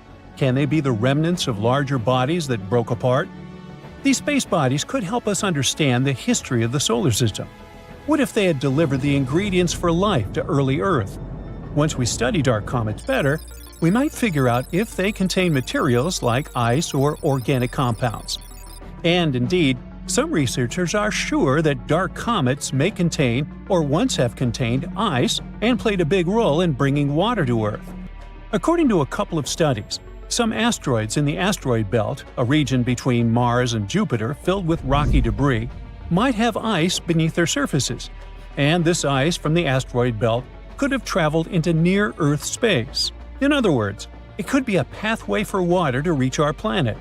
So far, no one is saying that dark comets definitely brought water to Earth, but they might be another mechanism for moving ice from one part of the solar system to another. The study also hints at a connection between dark comets and a group known as Jupiter family comets. These are comets whose orbits are strongly influenced by the gravity of Jupiter, often pulling them inward toward the Sun. This connection makes it even more difficult to understand where dark comets come from and how they behave. Now, let's take a closer look at the differences between asteroids and comets. Traditional asteroids are rocky bodies that orbit relatively close to the Sun, typically within the ice line. This region is so close to the Sun that any ice on an asteroid's surface would turn directly from a solid into a gas, leaving behind only rock. Comets, in turn, are icy bodies that form farther from the Sun. When they approach the inner solar system, their ice starts turning from a solid to a gas tube, creating a visible cloud called a coma or a tail while releasing dust and gas. Dark comets blur these definitions. They appear as rocky asteroid objects without a coma or tail, but they have behavior typical of comets, and that's small non-gravitational accelerations. These accelerations occur when ice turns into gas, giving the object a slight push. After analyzing 7 known dark comets, astronomers estimated that between 0.5% and 60% of all near-Earth objects might belong to this mysterious category. And since dark comets likely come from the asteroid belt, ice is likely to exist even in the regions of the belt previously thought to be too warm. Now, near-Earth objects, like dark comets, don't stay in the same orbit forever.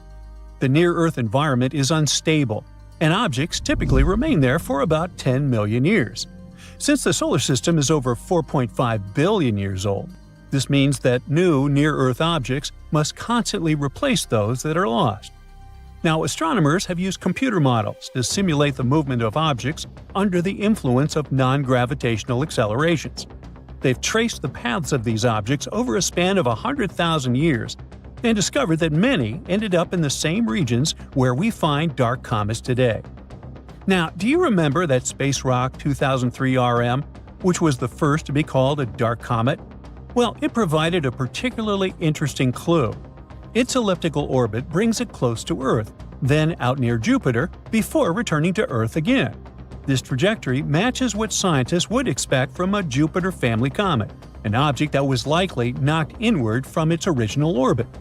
Most of the other dark comets studied, however, seem to have come from the inner regions of the asteroid belt, closer to Mars. Dark comets are often small and spin rapidly. Astronomers often describe them as dirty ice cubes, all because these objects are a mix of rock and ice, and when they cross the ice line, their ice begins to turn into gas. This process not only causes those small non-gravitational accelerations, but also increases their spin rate. And the faster these objects spin, the easier they can break apart into smaller fragments. The pieces that break off also have ice, and as they spin faster and faster, they break into even smaller pieces. This process continues until you're left with very small, fast-spinning objects. This cycle of fragmentation helps explain why dark comets are often so tiny. But it could also mean there are more of them than we currently know about. The dark comet research provides new insights into the distribution of ice in the solar system and its potential pathways into the near-Earth environment. It also raises intriguing questions. For example, how much ice remains hidden in the asteroid belt? Or could dark comets have played a role in delivering water or organic materials to Earth? One of the most important points is that dark comets may represent a significant part of near-Earth objects. If it turns out to be true, it could mean that our understanding of the population of near-Earth objects and their potential risks for our planet is far from complete. The processes shaping dark comets, from sublimation to fragmentation, could be a major factor in the evolution of icy bodies throughout the solar system. Luckily, these days, scientists have an opportunity to combine advanced modeling with observations, which can eventually shed light on that very elusive class of objects that could have clues to the history of water and life on Earth. It was supposed to be an easy 8-day-long mission. 2 NASA astronauts couldn't even imagine they would get stranded in space for at least 9 months. Their task was to test a brand new spacecraft, Starliner. They were hoping to return it to Earth as soon as possible so engineers could check it out and send it on a new flight. But from the very start, it didn't go as planned for Butch Wilmore and Sunita Williams, experienced astronauts who had both been to the International Space Station before. They were supposed to depart on the 6th of May, 2024, but had to postpone departure for 1 month because of a leaky valve in the upper stage of their rocket. When they finally took off on the 5th of June, new problems started before they even got to the station. There were failures in some of their thrusters and, later, leaks in the gaseous helium. It's important because it keeps the thrusters pressurized. Boeing, who built the new spacecraft, and NASA focused on solving those problems and figured out it wasn't safe for the astronauts to fly back home on the Starliner. They didn't just leave them on the ISS, of course. NASA came up with a plan where Butch Wilmore and Sunita Williams would come back home on a SpaceX Crew Dragon spacecraft.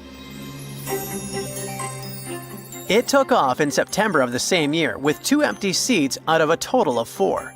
The only problem is that it wasn't supposed to come back until February 2025 at the earliest. In a press conference from the International Space Station, Wilmore and Williams admitted it was heartbreaking to watch their spacecraft depart without them, but they were trained to expect the unexpected. They keep receiving messages of support from Earth, and they aren't at all sad to spend more time in space, as they say it's their happy place. Mr. Wilmore gets up every day at 4:30 in the morning, and Miss Williams at 6:30. They do at least 2 hours of exercise at the space gym every day to reduce the loss of bone density. Another big problem is sleeping in space. The space station has 6 tiny sleep pods, each about the size of a phone booth. Inside, there's a sleeping bag, a little storage area for snacks and personal stuff, and even 2 laptops attached to the walls with bungee cords. The pods aren't completely soundproof, so astronauts sometimes wear headphones to listen to music or calming sounds from Earth to help them fall asleep. But here's the problem. There are more astronauts than sleep pods, so 3 astronauts have to find other places to sleep. One of them sleeps in a simple backup sleep chamber inside the European Space Agency's Columbus lab. Butch Wilmore is roughing it in just a sleeping bag inside the Japanese Space Agency's lab. When they planned this mission, Butch was only supposed to sleep like that for 8 days, which didn't sound that terrible. Another problem they had to deal with was that they didn't pack enough clothes for several months. So, astronauts had to savor what they brought for the first 2 months until a resupply vehicle delivered fresh outfits, along with hardware, fruits, and vegetables. The astronauts have a super packed schedule that's managed by a computer tablet. It tells them what tasks to do, when to take breaks, and even when to eat, all in 15-minute chunks. A little red line on the tablet moves through the day in real time, showing them if they're on track or running behind. At first, Butch and Williams were working on the Starliner spacecraft, testing all its systems like communications, life support, and power. Once they finished that checklist, they started helping the other crew members with science experiments and maintenance tasks. The best-case scenario is now a late March return, and if it actually happens, the Starliner crew will spend over 270 days in space. An average mission on the ISS lasts around 6 months, so it's already way longer, but not close to the record time. The current American record belongs to astronaut Frank Rubio, who stayed in space for 371 days in a row. He lived on the International Space Station from September 2022 to September 2023. When Frank first went to space, the plan was for him to stay there for about 6 months, but it didn't go as planned. In December 2022, a meteoroid, or maybe a piece of broken satellite junk, crashed into the spaceship that was supposed to bring him and his 2 crewmates home. The spaceship was damaged so badly that it wasn't safe to use anymore. The 2 astronauts who were on that spaceship also had to stay on the ISS with Frank for 6 extra months until another spaceship went to space and rescued them. During his mission, Frank Rubio zoomed around Earth about 5,936 times. Altogether, he traveled a distance of 157 million miles.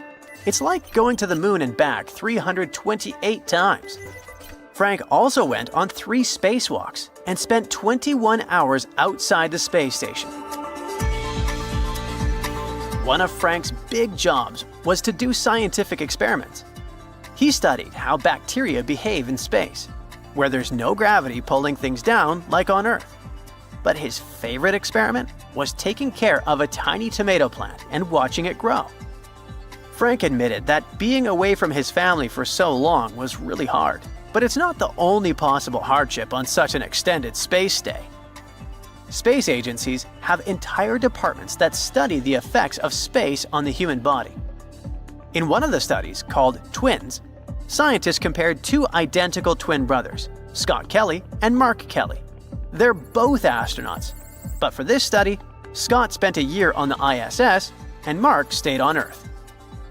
By comparing them, scientists could figure out how space changed Scott's body compared to his twin. He said it took him at least 6 months to feel like his usual self again after coming back to Earth. Scientists noticed predictable weight loss and bone mass loss, but they didn't expect to see changes in his DNA. They found that his telomeres, which are like tiny protective caps at the ends of DNA strands, got longer while he was in space. But sometime after he got back, he had more short telomeres than before. It looks like the damage was permanent. It must have to do with radiation, which is one of the biggest dangers for astronauts who stay in space for a long time. It can damage DNA, and that can increase the risk of some really serious health problems. Astronauts need protection from radiation, not just while they're flying in space, but also if they live on the Moon or Mars someday. Scientists are working hard to find ways to keep astronauts safe from this invisible danger. Every space agency has rules about how much radiation astronauts can safely handle during their careers. Another big problem astronauts face is bone demineralization. It happens because there's no gravity in space pulling on their bones like there is on Earth. Without that pressure, their bones start losing minerals like calcium, which makes them weaker. Astronauts can lose about 1 to 1.5% of their bone density every month they're in space. When calcium from the bones gets into the body's waste system, it can lead to kidney stones. Because of these changes, astronauts coming back from space need time to recover.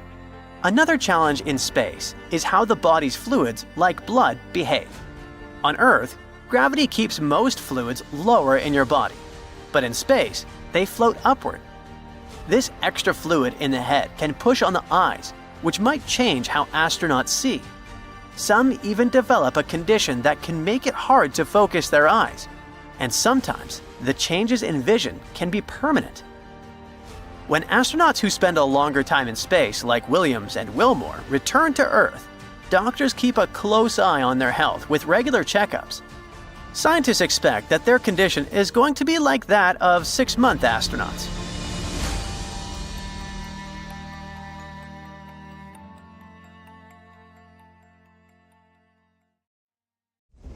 Space is vast, dark, and empty. So, wait, what's that? Is it a sphere? Huh? That looks like something like a whitish soap bubble floating in space. Zoom in. A bit more. Do you see people inside? They look like ants dashing around, doing their own things. Someone is growing food, someone is working in the lab. What kind of a sci-fi fever dream is this? Now, all this might not be as unrealistic as it sounds and looks.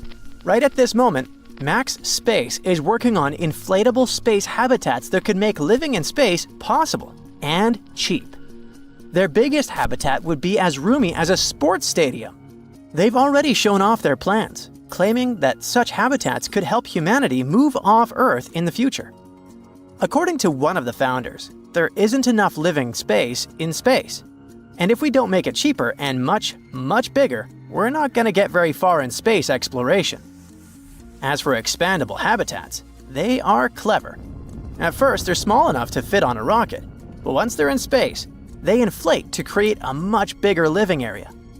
For example, One of such habitats, with around 3,500 cubic feet of space, would cost way less to make than a traditional metal module of the same size. For comparison, the ISS has about 13,700 cubic feet of living space, so this is a big deal. Similar space habitats already exist.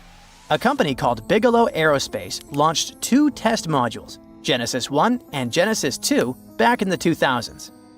And another module called Beam has been attached to the ISS since 2016. Sadly, Bigelow closed down in 2020. But now, Max Space is taking the tech to the next level. They're using a totally new design to make their habitats expand reliably and on a much larger scale. They're planning to test them in space soon. In 2026, they'll send up a module the size of 2 suitcases on a SpaceX rocket. Once it inflates, it'll have about 700 cubic feet of pressurized space. They've already built a full-size prototype to test on the ground and are now making the real thing for space. While this first one won't support people, it'll have the same strength and shielding powers as future human-rated habitats. Colonies on the Moon and Mars, floating space habitats. Everything seems to be all about space exploration these days. NASA, along with space agencies from Canada, Japan, and Europe, is working on something called the Gateway Program. It is basically a plan to build a space station that will orbit the Moon. Meanwhile, billionaires are busy dreaming up colonies on Mars and Venus and even launching space tourism projects. If these ideas actually work, they'd be our first step towards living in space. But there's one problem. If we want to survive out there long term, we need to figure out how to produce kids in space. Should it be natural ways? Are we going to start using special technologies? Space reproduction is super tricky, and the biggest issues are radiation and gravity. That's where Spaceborne United, a company from the Netherlands, comes in. They're working on solutions for this. They've built a tiny IVF and embryo incubator that's ready to be tested in space. Just recently, they've dropped it from about 12 miles above Earth to see how radiation affects organic materials. The CEO of Spaceborne United has explained that their goal is to figure out if conception and early embryo development can happen in space. If we're serious about settling on Mars or other planets and making those settlements fully independent, we'll need to solve this reproduction issue. For example, Mars has way less gravity than Earth, and no one knows if that's enough for embryos to grow properly. Spaceborne United is starting by studying how partial gravity, like what Mars has, might affect development. It's still early to speak about some results, but at least we've started moving in this direction. Even if we deal with the space kids problem, what about other earthly things, like plants? Photosynthesis has had a massive impact on Earth. When organisms started using sunlight to make energy, it triggered the Great Oxygenation Event. It filled the atmosphere with oxygen, allowed multicellular life to develop, and even formed the ozone layer, which protects us from the sun's harsh UV rays. Thanks to that, life was able to move onto land. But how would plants grow under the light of other stars? Our sun is a G-type star, called a yellow dwarf. It feels like a typical star to us, but it's actually pretty rare. Only about 7 to 8% of stars in our home Milky Way galaxy are like it. And since most stars aren't like our sun, scientists studying habitable planets are focusing on more common types. K-dwarf stars, for example, are smaller than our sun, about 50 to 80% of its mass. But they're more stable and last much longer, up to 70 billion years, compared to the sun's 10 billion years. That's a lot of extra time for life to evolve. Despite this, researchers have often focused on M-dwarfs, aka red dwarfs. They're the most common stars, but they have their own issues, like frequent flares. In a recent study, researchers have simulated the light from a K-dwarf star to see how 2 photosynthetic organisms would respond. They chose garden cress, a fast-growing plant often used in salads, and cyanobacteria, a tough microorganism that can survive extreme conditions. The goal was to see if photosynthesis would work under K-dwarf light. Then, they put watercress seeds in 3 different conditions: sunlight, simulated K-dwarf light, and no light. The plants under sunlight and K-dwarf light grew similarly, but the seeds under K-dwarf light actually sprouted a bit earlier and had slightly larger leaves. It means that plants could potentially thrive under K-dwarf light just as well as they do under sunlight. So, K-dwarf stars seem like a great option for finding habitable planets. Unlike M-dwarfs, they don't have intense flares that could harm life, and their habitable zones are far enough out that planets wouldn't get stuck in tidal locking, where one side of the planet always faces the star. K-dwarfs also become habitable sooner in their lifetimes because their harmful radiation drops off faster than that of M-dwarfs. But how about this? What if life doesn't actually need planets to survive? That's the idea 2 scientists from the University of Edinburgh want you to consider. We've always assumed planets are crucial for life because they provide the right conditions: liquid water, temperatures and pressures to keep it liquid, and protection from harmful radiation. But what if life itself could create those conditions in space? The researchers suggest that ecosystems could generate and maintain the conditions they need without needing a planet. Life could create barriers and structures to keep water liquid, let in light for photosynthesis, block harmful UV rays, and even maintain the right pressure and temperature. And all of this in space, far from any planet. These barriers could work in regions between 1 and 5 astronomical units from the Sun, which includes areas closer to Earth and Mars. Gravity and planets might not always be necessary for stable environments. Biological systems might be able to do the job themselves. Earth is a perfect habitat for life, not only because it has water and a protective atmosphere.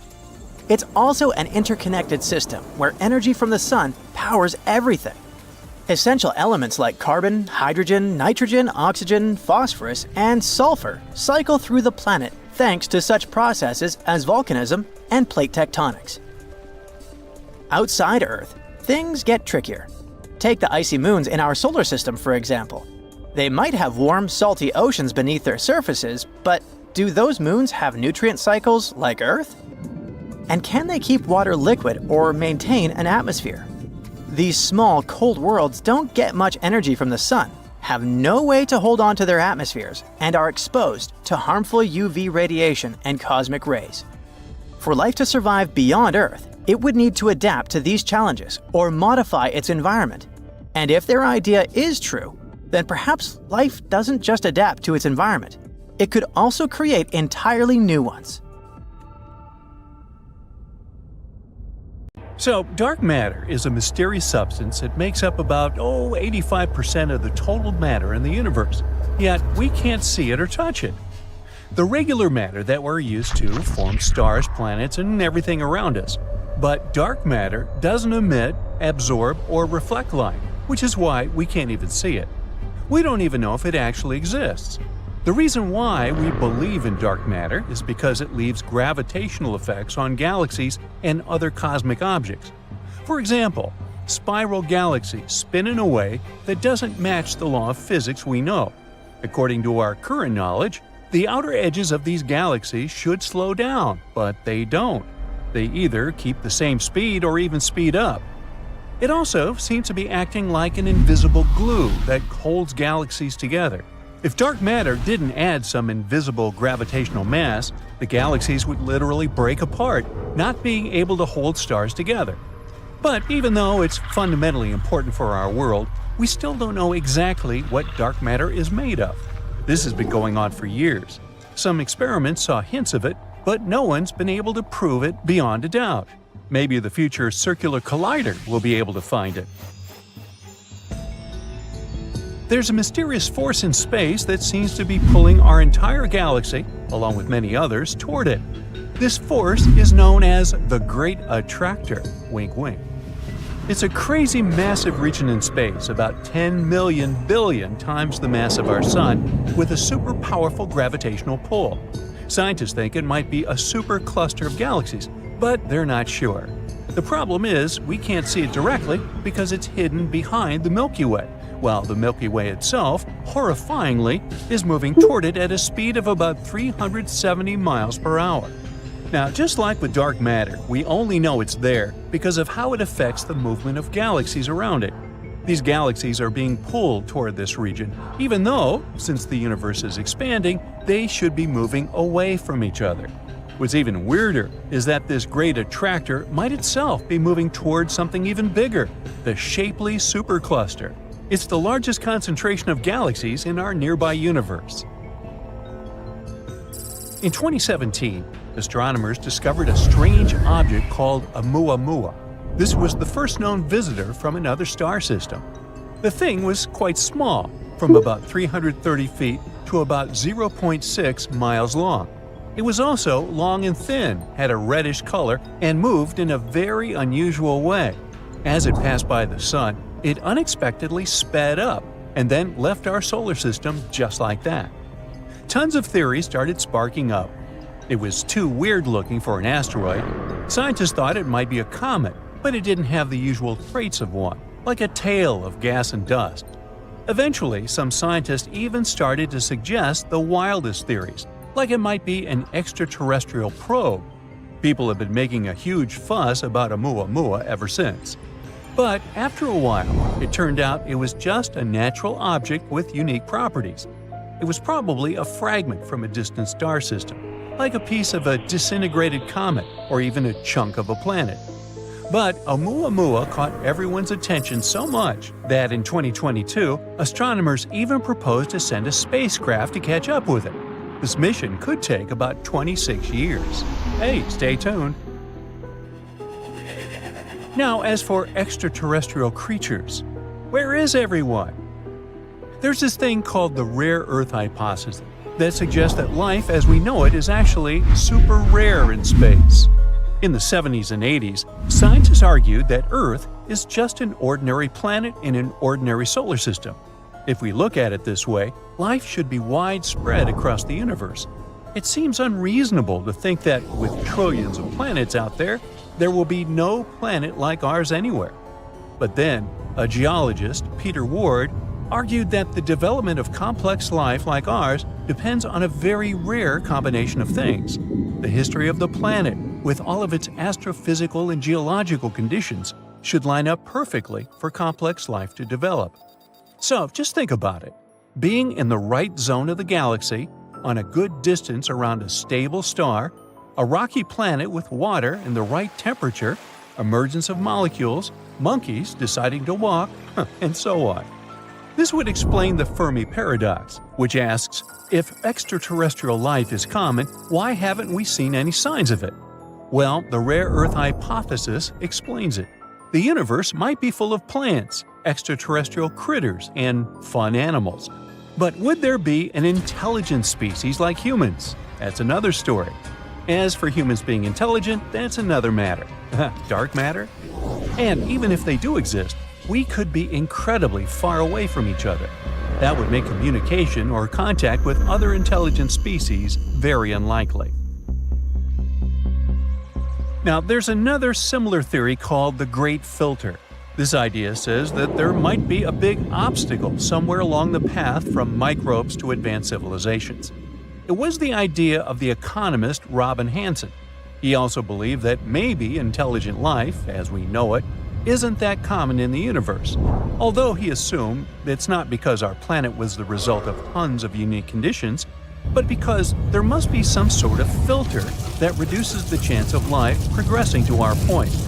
Who knows where this filter is? It might be in the stage of early microbes, which means that we managed to get through it or somehow ahead in the future, which means we might go extinct like many other species before us. Well, maybe in the next stages, such as colonizing other planets and the galaxy, are much harder, if not impossible. Something unexpected might come up, potential catastrophes, resource exhaustion, or other challenges. Now, there's this thing called a pulsar. It's a weird type of star that sends out regular bursts of radio waves, like a flickering space lighthouse. You see, in space you often find a pulsar and a smaller companion star that rotates around it. But one day, scientists discovered this system which was also surrounded by tons of some energetic material. They suddenly realized that these are probably the remains of another companion star, which was very big in size. But the pulsar was blasting out powerful radiation and particles, slowly consuming its companion. This is kind of like how a black widow spider eats its mate, hence the name. Since then, they've found other similar systems.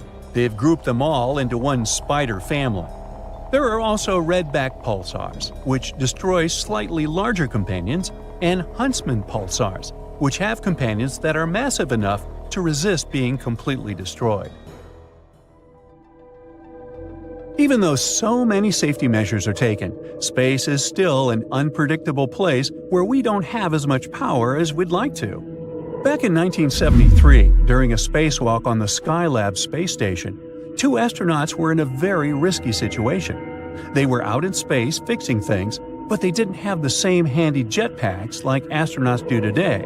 They could only rely on safety tethers. Suddenly, the solar arrays they were working on moved unexpectedly and pushed them out of their position, almost sending them drifting off into space. Thankfully, the safety ropes did their job. Strong, resistant to heat, and attached to astronauts' waists, these tethers can hold a weight of about 881 pounds. This accident happened before SAFER came into use. It's easy to understand why accidents at work are way scarier up there than some regular 9-to-5 job on Earth. But that's why you have more training and special equipment to keep you safe. First, astronauts are always attached to the spacecraft with tethers, so they don't float away like a helium balloon. It may seem like a spacewalk is such a big deal that the ISS needs to stop when the astronauts are out there doing their thing, but it's not like that. If the ISS were ever to stop, it would fall straight down to our planet. So, once an astronaut is in a stable orbit, they stay in that orbit, unless some new force acts out. The first spacewalk wasn't as simple as those done later.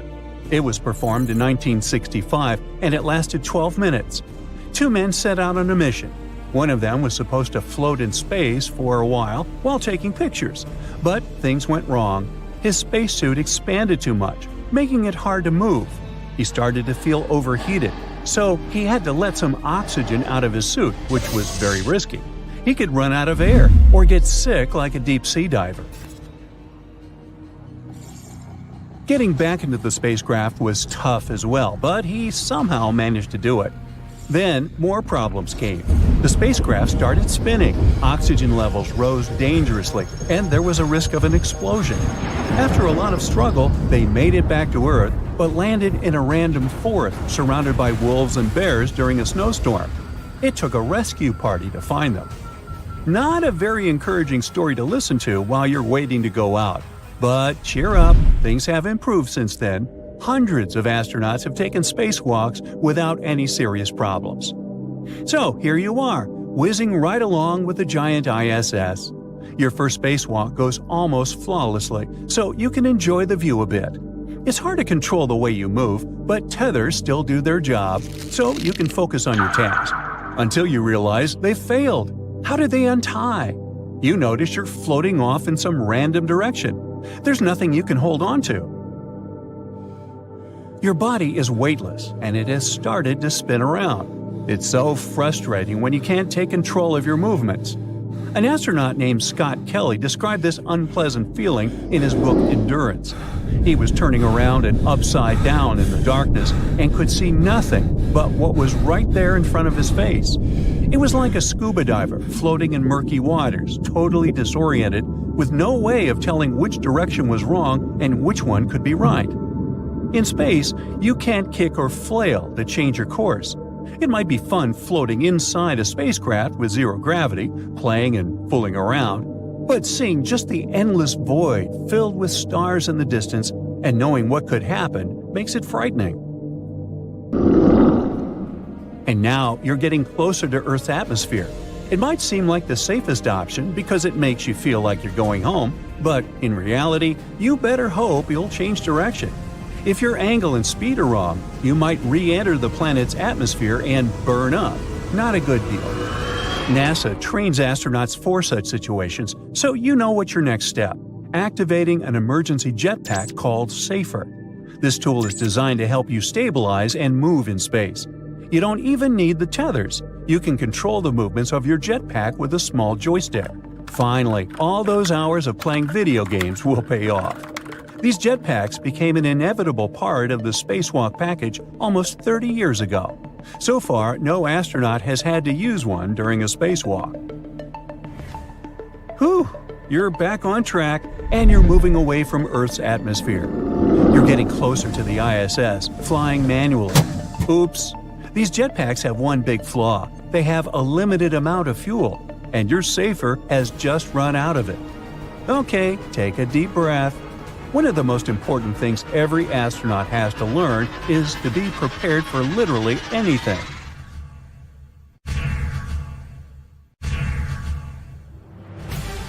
This strange radio signal wasn't found by a scientist on a serious mission. It was actually discovered by a college student just doing a regular project for school.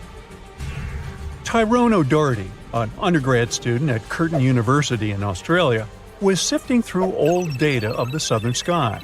He was looking for any weird blinking radio signals. He finally stumbled upon one from 2018 that seemed to shoot radio waves towards Earth like a lighthouse beam. Excited about his find, Tyrone shared it with his mentor, radio astronomer Natasha Hurley-Walker. She dove into researching this signal, hoping for a breakthrough. But despite checking different frequency data, they hit a dead end. But then, Natasha spotted a pattern. The signal repeated every 18 minutes. This was huge. But just as they were gearing up to study it further, poof! The signal vanished after only 3 months, leaving them with nothing. Not giving up, Natasha and her team scanned the skies again, desperate for a clue. Months passed, but nothing turned up. They were ready to give up, and then suddenly, a new signal popped up. This one kept blinking for 5 minutes, then it disappeared. And then it came back exactly 22 minutes later. The main question was if that signal was related to an 18-minute one. To figure it out, Natasha went back to the old radio data from that area. As they dug deeper, they realized that yes, and these signals aren't anything new. They've been beaming towards Earth for 35 years. Back in 1988, Indian and American telescopes had caught them, but they got buried under tons of other data. This was great news for space explorers because it meant they could now calculate how far away this mysterious object was. After doing the math, they figured out it was incredibly far, even on a space scale, 15,000 light-years from Earth. Now, the only thing left to uncover was what exactly this object was. Walker and his team started comparing it to all the known radio-emitting objects out there. Yet its source remains a mystery. The signals still pop up every 22 minutes on NASA screens, always ending with a frustrating match not found message. The scientists called it J183910. Some think that the signal might come from some extraterrestrial beings. Maybe it's the signal that SETI, the search for extraterrestrial intelligence, has been waiting for. This project has been working for over 50 years, trying to find any evidence of life beyond Earth. They also scan the skies for radio waves, laser pulses, and other mysterious signals. So maybe it's a way for extraterrestrial folk to communicate their location. Over billions of years, the surface of the Moon has been hit by asteroids and comets, causing bits and pieces to constantly break off from the impacts. Because of this, all the surface material is pretty loosely packed. So when there are quakes, slopes in the same area can become susceptible to landslides or new faults opening up. Future settlements located too close to these unstable slopes could put everyone living inside these lunar bases at risk. Moon dust adds another layer of complexity because without erosion or water to smooth it out, it can harden to the point of being as tough as glass. If we really want to understand how dangerous moonquakes might be for people living and working on the Moon in the future, space agencies still need to map out and get new seismic data, and not just from the South Pole, but from the entire satellite. In 2025, the Farside Seismic Sweep Mission, or FSS, plans to deploy two of the most high-precision seismometers ever built to the Schrödinger crater, which is located on the dark side of the Moon. Finding out what's happening on the ground there is crucial for understanding the complex lunar structure and its internal dynamics. Scientists are still trying to figure out whether the lack of recorded seismic activity on the far side of the Moon is due to current instruments not being capable of detecting it, or if it's due to some kind of interference from melted material in the mantle. Once they have this answer, it will be easier to fully understand the phenomenon of shallow moonquakes and assess their implications for future neighborhoods on our natural satellite. Now, you may have heard that Earth is also shrinking, but it's a different process. Basically, the Moon is getting smaller mainly because its core is cooling down naturally. The Earth's core is cooling too, but our planet got its crust with tectonic plates, unlike the Moon, which only has one plate. So the energy from Earth's core shifts those plates around or comes through volcanic eruptions. Earth is actually losing mass overall due to atmospheric loss. Our planet loses about 100 million pounds of mass per year, mostly from a leaky atmosphere. Earth's gravity isn't strong enough to retain the lightest particles, like hydrogen and helium, which escape into space. But don't worry, these numbers aren't cause for alarm, considering that our planet's atmosphere weighs about 5 quadrillion tons, a number I can't even imagine. So, in other words, it would take many, many, many times the current age of the universe for it to completely evaporate. We found a water cloud in space around a black hole. It's a gigantic water reservoir that's located about 12 billion light-years away from Earth. This must be the largest and farthest water reservoir ever detected in the universe. This one cloud contains an astonishing 140 trillion times more water than all of Earth's oceans combined. That's wet. The water surrounds a quasar, which is basically an incredibly energetic supermassive black hole. This quasar is about 20 billion times larger than the Sun and emits as much energy as 1,000 trillion suns. You do the math.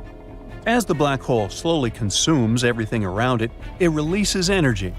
This energy heats the surrounding gases and dust, causing the formation of water vapor. As a result, the black hole is surrounded by a huge water cloud and all the other gases and dust bath around it. This pair formed when the universe was only 1.6 billion years old, just a fraction of its current age. That means that the water isn't young at all and has been existing in galaxies for billions of years now. This quasar will only keep getting scarier and bigger. If it eats up all this gas and dust around, it could grow up to 6 times its current size, potentially becoming 120 billion times larger than the Sun. Think about that.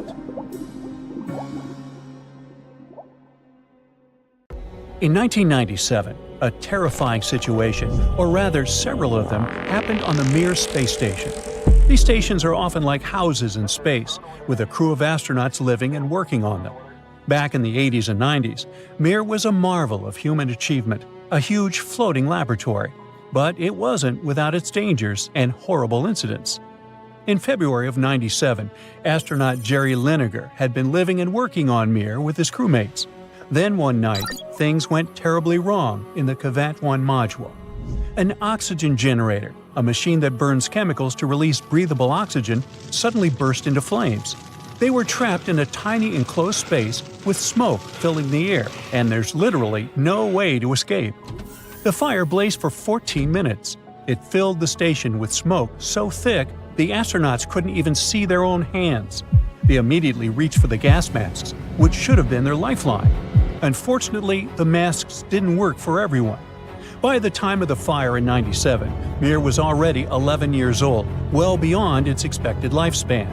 The equipment, including gas masks, most likely degraded over time due to the harsh conditions of space. The Mir underwent regular resupply missions, but regular maintenance is challenging due to how costly and complex space missions are. And when they tried to grab fire extinguishers, they found them strapped to the walls too tightly to use easily. It was just one disaster after another. Luckily, the fire finally burned itself out, but not before leaving burns on some of the crew. Lineker, who was a trained physician, treated his crewmates. He also wrote a report for NASA about the incident, but NASA downplayed the event, treating it as a useful learning experience for future missions. Besides, it wasn't the first incident like that. On an earlier Mir expedition, the oxygen generator also burned for a few seconds. The investigation showed that the oxygen generator canister was contaminated with something, most likely hydrocarbons from latex gloves. And this was just the beginning. A few months earlier, in June, another incident happened with a British-American astronaut, Michael Foale, and two of his other crewmates, Vasily Siblyev and Alexander Lazutkin. Foale is fluent in the Russian language, and so that's how they spoke. Michael had heard about the previous fire, but thought that now that it's fixed, there shouldn't be any problems. If only he knew. One day, a cargo spaceship called Progress was supposed to bring supplies to the station, stuff like food and equipment. It was slowly docking, and then suddenly, it crashed into the Mir. This happened out of nowhere. The crash caused a hole in one of Mir's rooms, called the Spectre module. Air started rushing out into space through the hole. That's the most horrifying thing that could happen in space. Without air, the astronauts wouldn't have survived long. They had only 23 minutes before they would lose consciousness. Foale's ears began popping as the pressure dropped. But fortunately, they all went through NASA's intense training and were prepared for stuff like this. Michael went to the Soyuz capsule, a space station lifeboat. If things got worse, he planned to use it to escape back to Earth. He was waiting for his crewmates. But to his shock, they didn't show up. Instead, they stayed behind to find the hole and fix the station. In situations like this, it's prescribed not to risk it and evacuate. But Vasily and Alexander decided to try and save it. Michael was waiting for them, but he could hear them shouting to each other in Russian as they desperately tried to fix things. Time was running out. There was only 7 minutes of air left. And finally, they managed to seal the broken module and stop the airlink. But just as they thought they could take a breath, another problem came up. The crash had damaged the station's solar panels. In just moments, the entire space station lost all its power. No lights, no fans to circulate air, and no way to talk to anyone on Earth. And to make things worse, because of the collision, Mir started spinning out of control. It was a total catastrophe. Michael had an idea to stop the spinning. They could use engines on the Soyuz capsule to push the station and stabilize it. They decided to try it. Unfortunately, the first attempt only made things worse. The spinning got faster, but they decided to try it again, this time using short bursts of the engines. And eventually, it worked. The station stopped spinning, and they were safe again. And you'd think they'd go home after that. But even after this terrifying experience, Michael stayed on Mir for 4 more months to finish his mission. Later in 1995, he went back to space and even set a record for the longest spacewalk at the time, 8.5 hours outside the spaceship. But Mir was just getting worse. The stress of living there was so intense that Vasily Siblyev developed heart problems during that mission.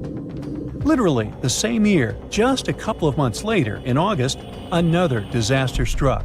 The main computer suddenly went down. This left the station just drifting in space with no control. Without this computer, Mir couldn't align its solar panels with the sun. This meant that the station's batteries were draining rapidly. In space, no power means no communication and no life support. And remember the Progress supply ship? Well, this power outage happened exactly when another Progress ship was trying to dock, just like the last time. But now, the computers that controlled the process weren't talking to each other properly. Commander Anatoly Solevyov had to take over manually. And it got wild. Because the monitors on the Progress ship weren't working, he had to use a monitor on Mir to see what the supply ships saw. It was like trying to park a car using a camera feed from someone else's dashboard. When the supply ship got just a couple of feet away from docking, the screen went completely blank. Solevyov couldn't see anything. He could only pray and guess. But miraculously, he nailed the docking. But the main computer was still down, and Mir was spinning rapidly. The crew had to save the remaining power as much as possible and stop the spinning. So they shut down all non-essential systems and ran for the Soyuz module. They decided to try what Michael did before them, to fire the capsule's engines in short bursts and push Mir back into position. They had to steer the station manually, and with no modern tools to guide them, they had to rely on the stars, like sailors hundreds of years ago. Finally, the spinning stopped, but they still only had a few days of air. After that, they'd have to rely on chemical candles, devices that burn to produce oxygen, but also carry the risk of fire. And fire, as Mir's history showed, was not something they wanted to mess with.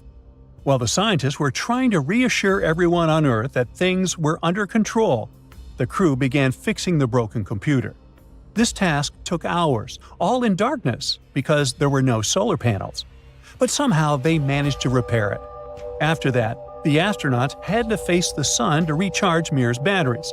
Only then could they even think about tackling the long list of other repairs, like fixing the still-damaged Spectre module. Mir had turned into a survival reality show.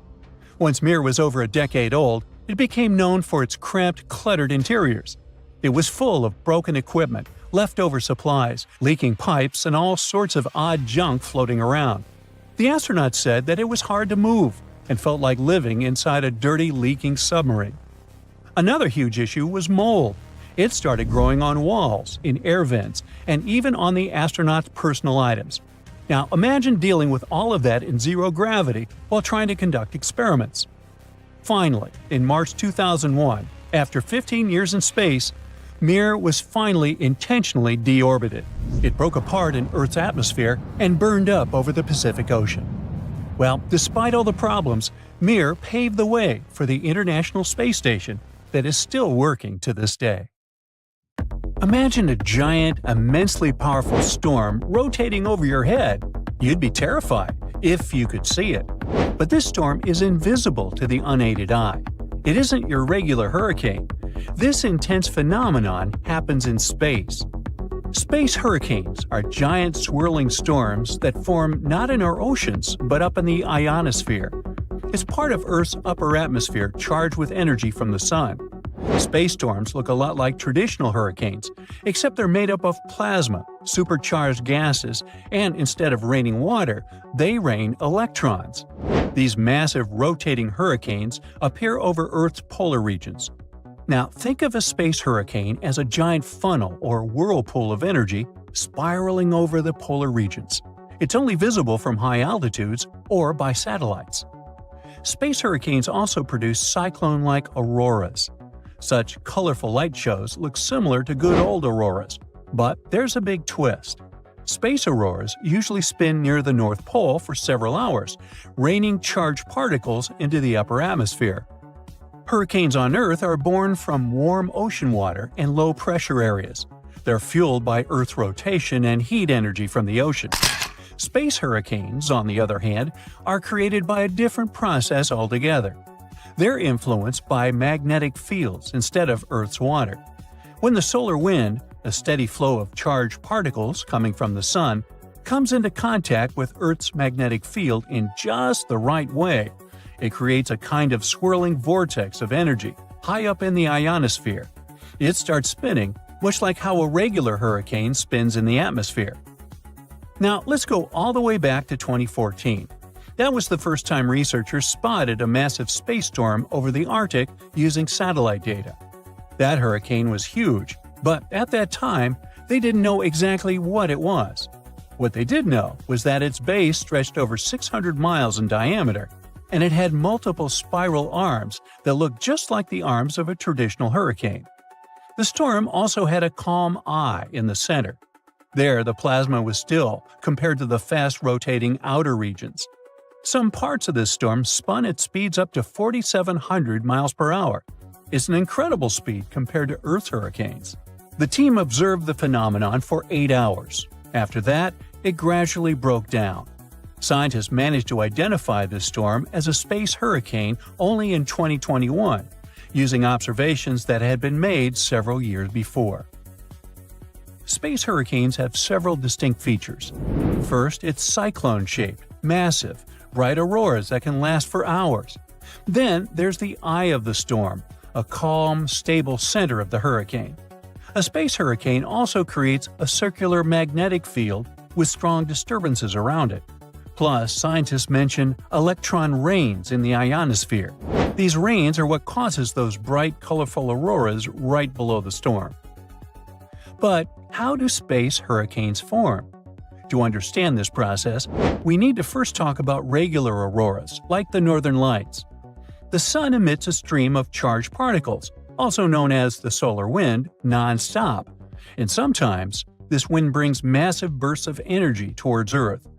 Luckily, Earth has a magnetic field that acts like a shield, protecting us from most of this high-energy solar radiation. But when solar winds are too strong, they can get into the upper atmosphere, especially near the poles. When these particles from the sun hit Earth's magnetic field, they release energy that lights up the sky in the form of auroras. Now, in a typical aurora, electrons from the solar wind excite nitrogen and oxygen molecules in the atmosphere, which then emit light, leading to colorful shows in the sky. Space hurricanes are similar, but they happen at higher latitudes, above the region where auroras usually appear. They create a swirling, cyclone-like effect that looks quite different. Scientists are still studying the exact conditions necessary for a space hurricane to occur. But they already know that, surprisingly, such storms happen during very calm space weather. This is the opposite of traditional geomagnetic storms, which need intense solar activity. Space hurricanes need just the right balance of low solar wind and northward-pointing magnetic fields. And even though these storms are uncommon, they aren't impossible, hence those unique swirling storms above the poles. When scientists observe the space hurricane over the North Pole, they notice some shocking similarities to hurricanes on Earth. Just like the typical hurricane, a space hurricane has a central area where the plasma is calm. Even more curiously, the plasma in space hurricanes spins in a counterclockwise direction, which is like hurricanes raging in the northern hemisphere. The space hurricane also has multiple spiral arms, just like the ones you can see in satellite images of Earth hurricanes. Plus, the space hurricane doesn't need the strong solar winds that typically create disturbances in our atmosphere. No, it forms in periods of calm, just like how an Earth hurricane can only form if the winds in the atmosphere aren't too disruptive. Now, space hurricanes may be high above us, but they can still affect our daily lives, especially in areas related to satellite communications and space navigation. Those electron rains caused by the storm interfere with radio signals that travel through the upper atmosphere. It can disrupt GPS systems, radio communications, and radar systems. What's even worse, this interference can impact the orbits of space debris or space junk, which is already a problem for spacecraft and satellites in low Earth orbit. The storm's electron rain slightly heats up the atmosphere, which leads to extra drag on satellites and can potentially change their orbits. At the same time, the effects space hurricanes have on Earth aren't as direct and disastrous as those of hurricanes down here. They really don't pose any serious health risks to astronauts or damaged satellites. But researchers say that studying such storms can help improve predictions for satellite operations, especially for flights that cross polar regions. Now, interestingly, scientists didn't set out to find space hurricanes when they spotted one. The discovery was a total accident. It happened when Larry Lyons, a space physicist from UCLA, and his team were looking through satellite data for another study. In this study, they noticed unusually strong plasma flows in the polar cap, the region at Earth's poles where auroras usually don't appear. When they looked more closely, they saw that this plasma wasn't just flowing, it was swirling, creating a circular pattern with a bright auroral spot in the middle. The researchers were intrigued. They analyzed over 300 different space hurricane events that happened over a span of 11 years. These storms appeared most often in the afternoon during summer months. It made the scientists believe there might be certain times and conditions that could encourage their formation. Luckily, with new research tools and techniques, scientists have been able to identify space hurricanes with greater precision. And recently, they've spotted parallel storms happening near the South Pole as well. The most exciting thing about this research is that it might help us better understand Earth's space neighborhood and the way solar energy affects it. Scientists like Lyons believe that space hurricanes may not actually be a new phenomenon. They may have been occurring for a long time, but no one noticed them. Space plasma physicists point out that space hurricanes resemble a phenomenon people observed earlier.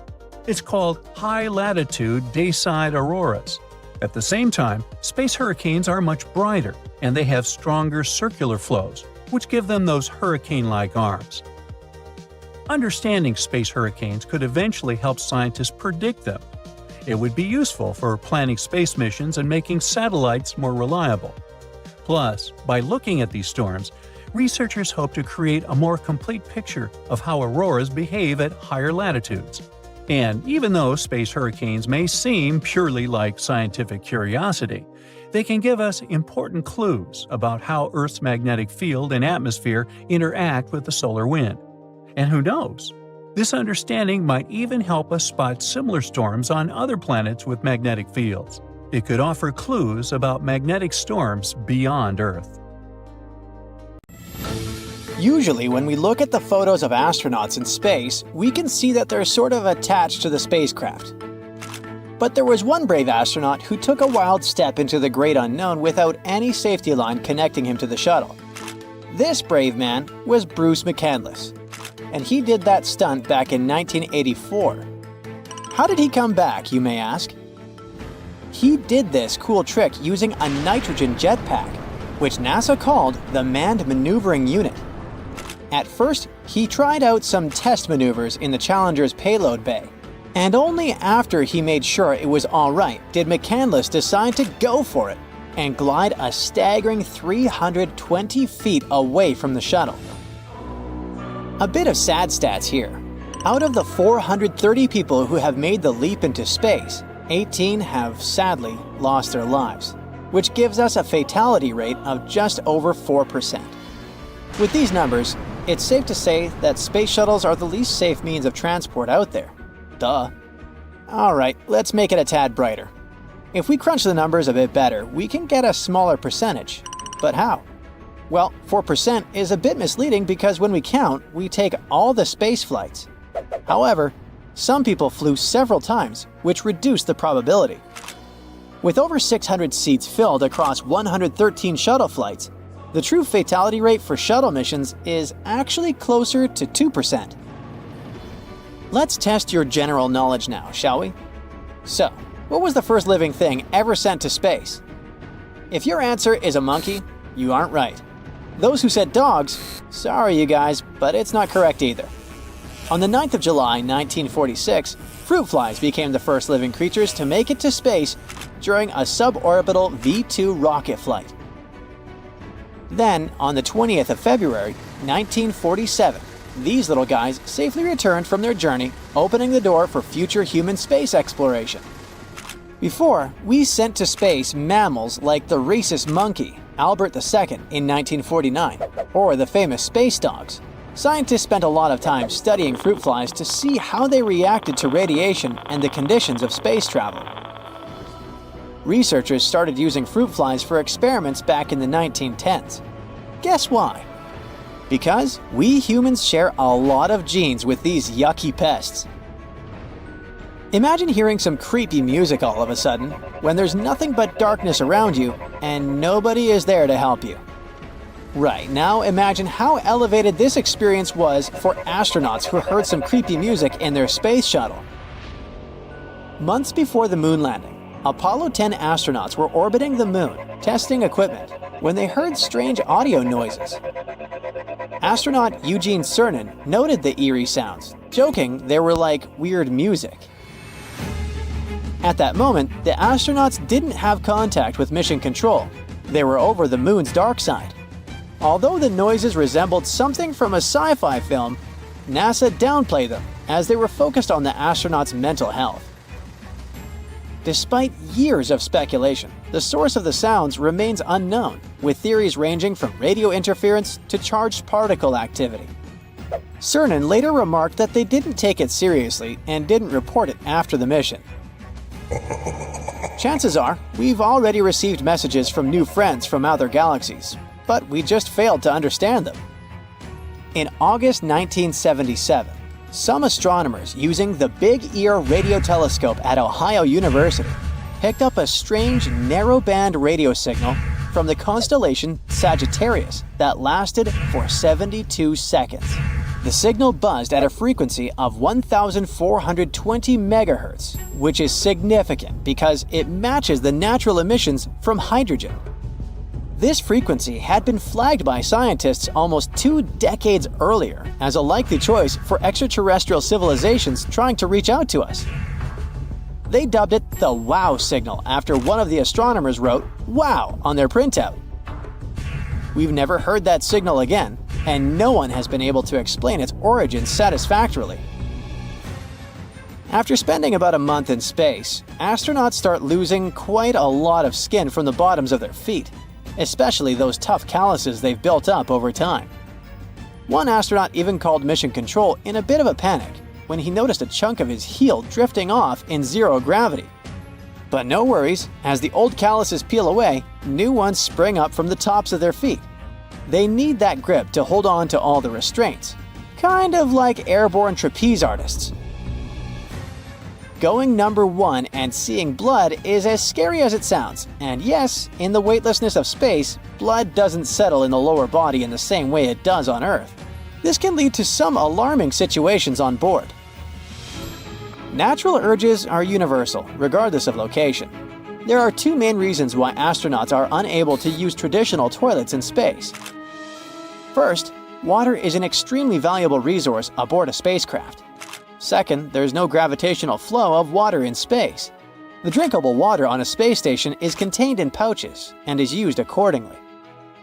In a weightless environment, a specialized device with suction and disposable bags is used for waste collection, with the storage being replaced every 10 days.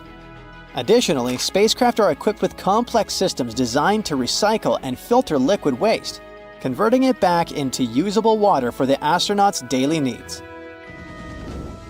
As if that wasn't enough, spending an extended period floating around in space brings another challenge. The body may lose its bursa sacs, those handy little cushions that sit between our hip joints. While this may not pose an immediate issue in the zero-gravity environment, returning to solid ground can turn the simple act of sitting down, whether in a chair or on a toilet, into a real struggle.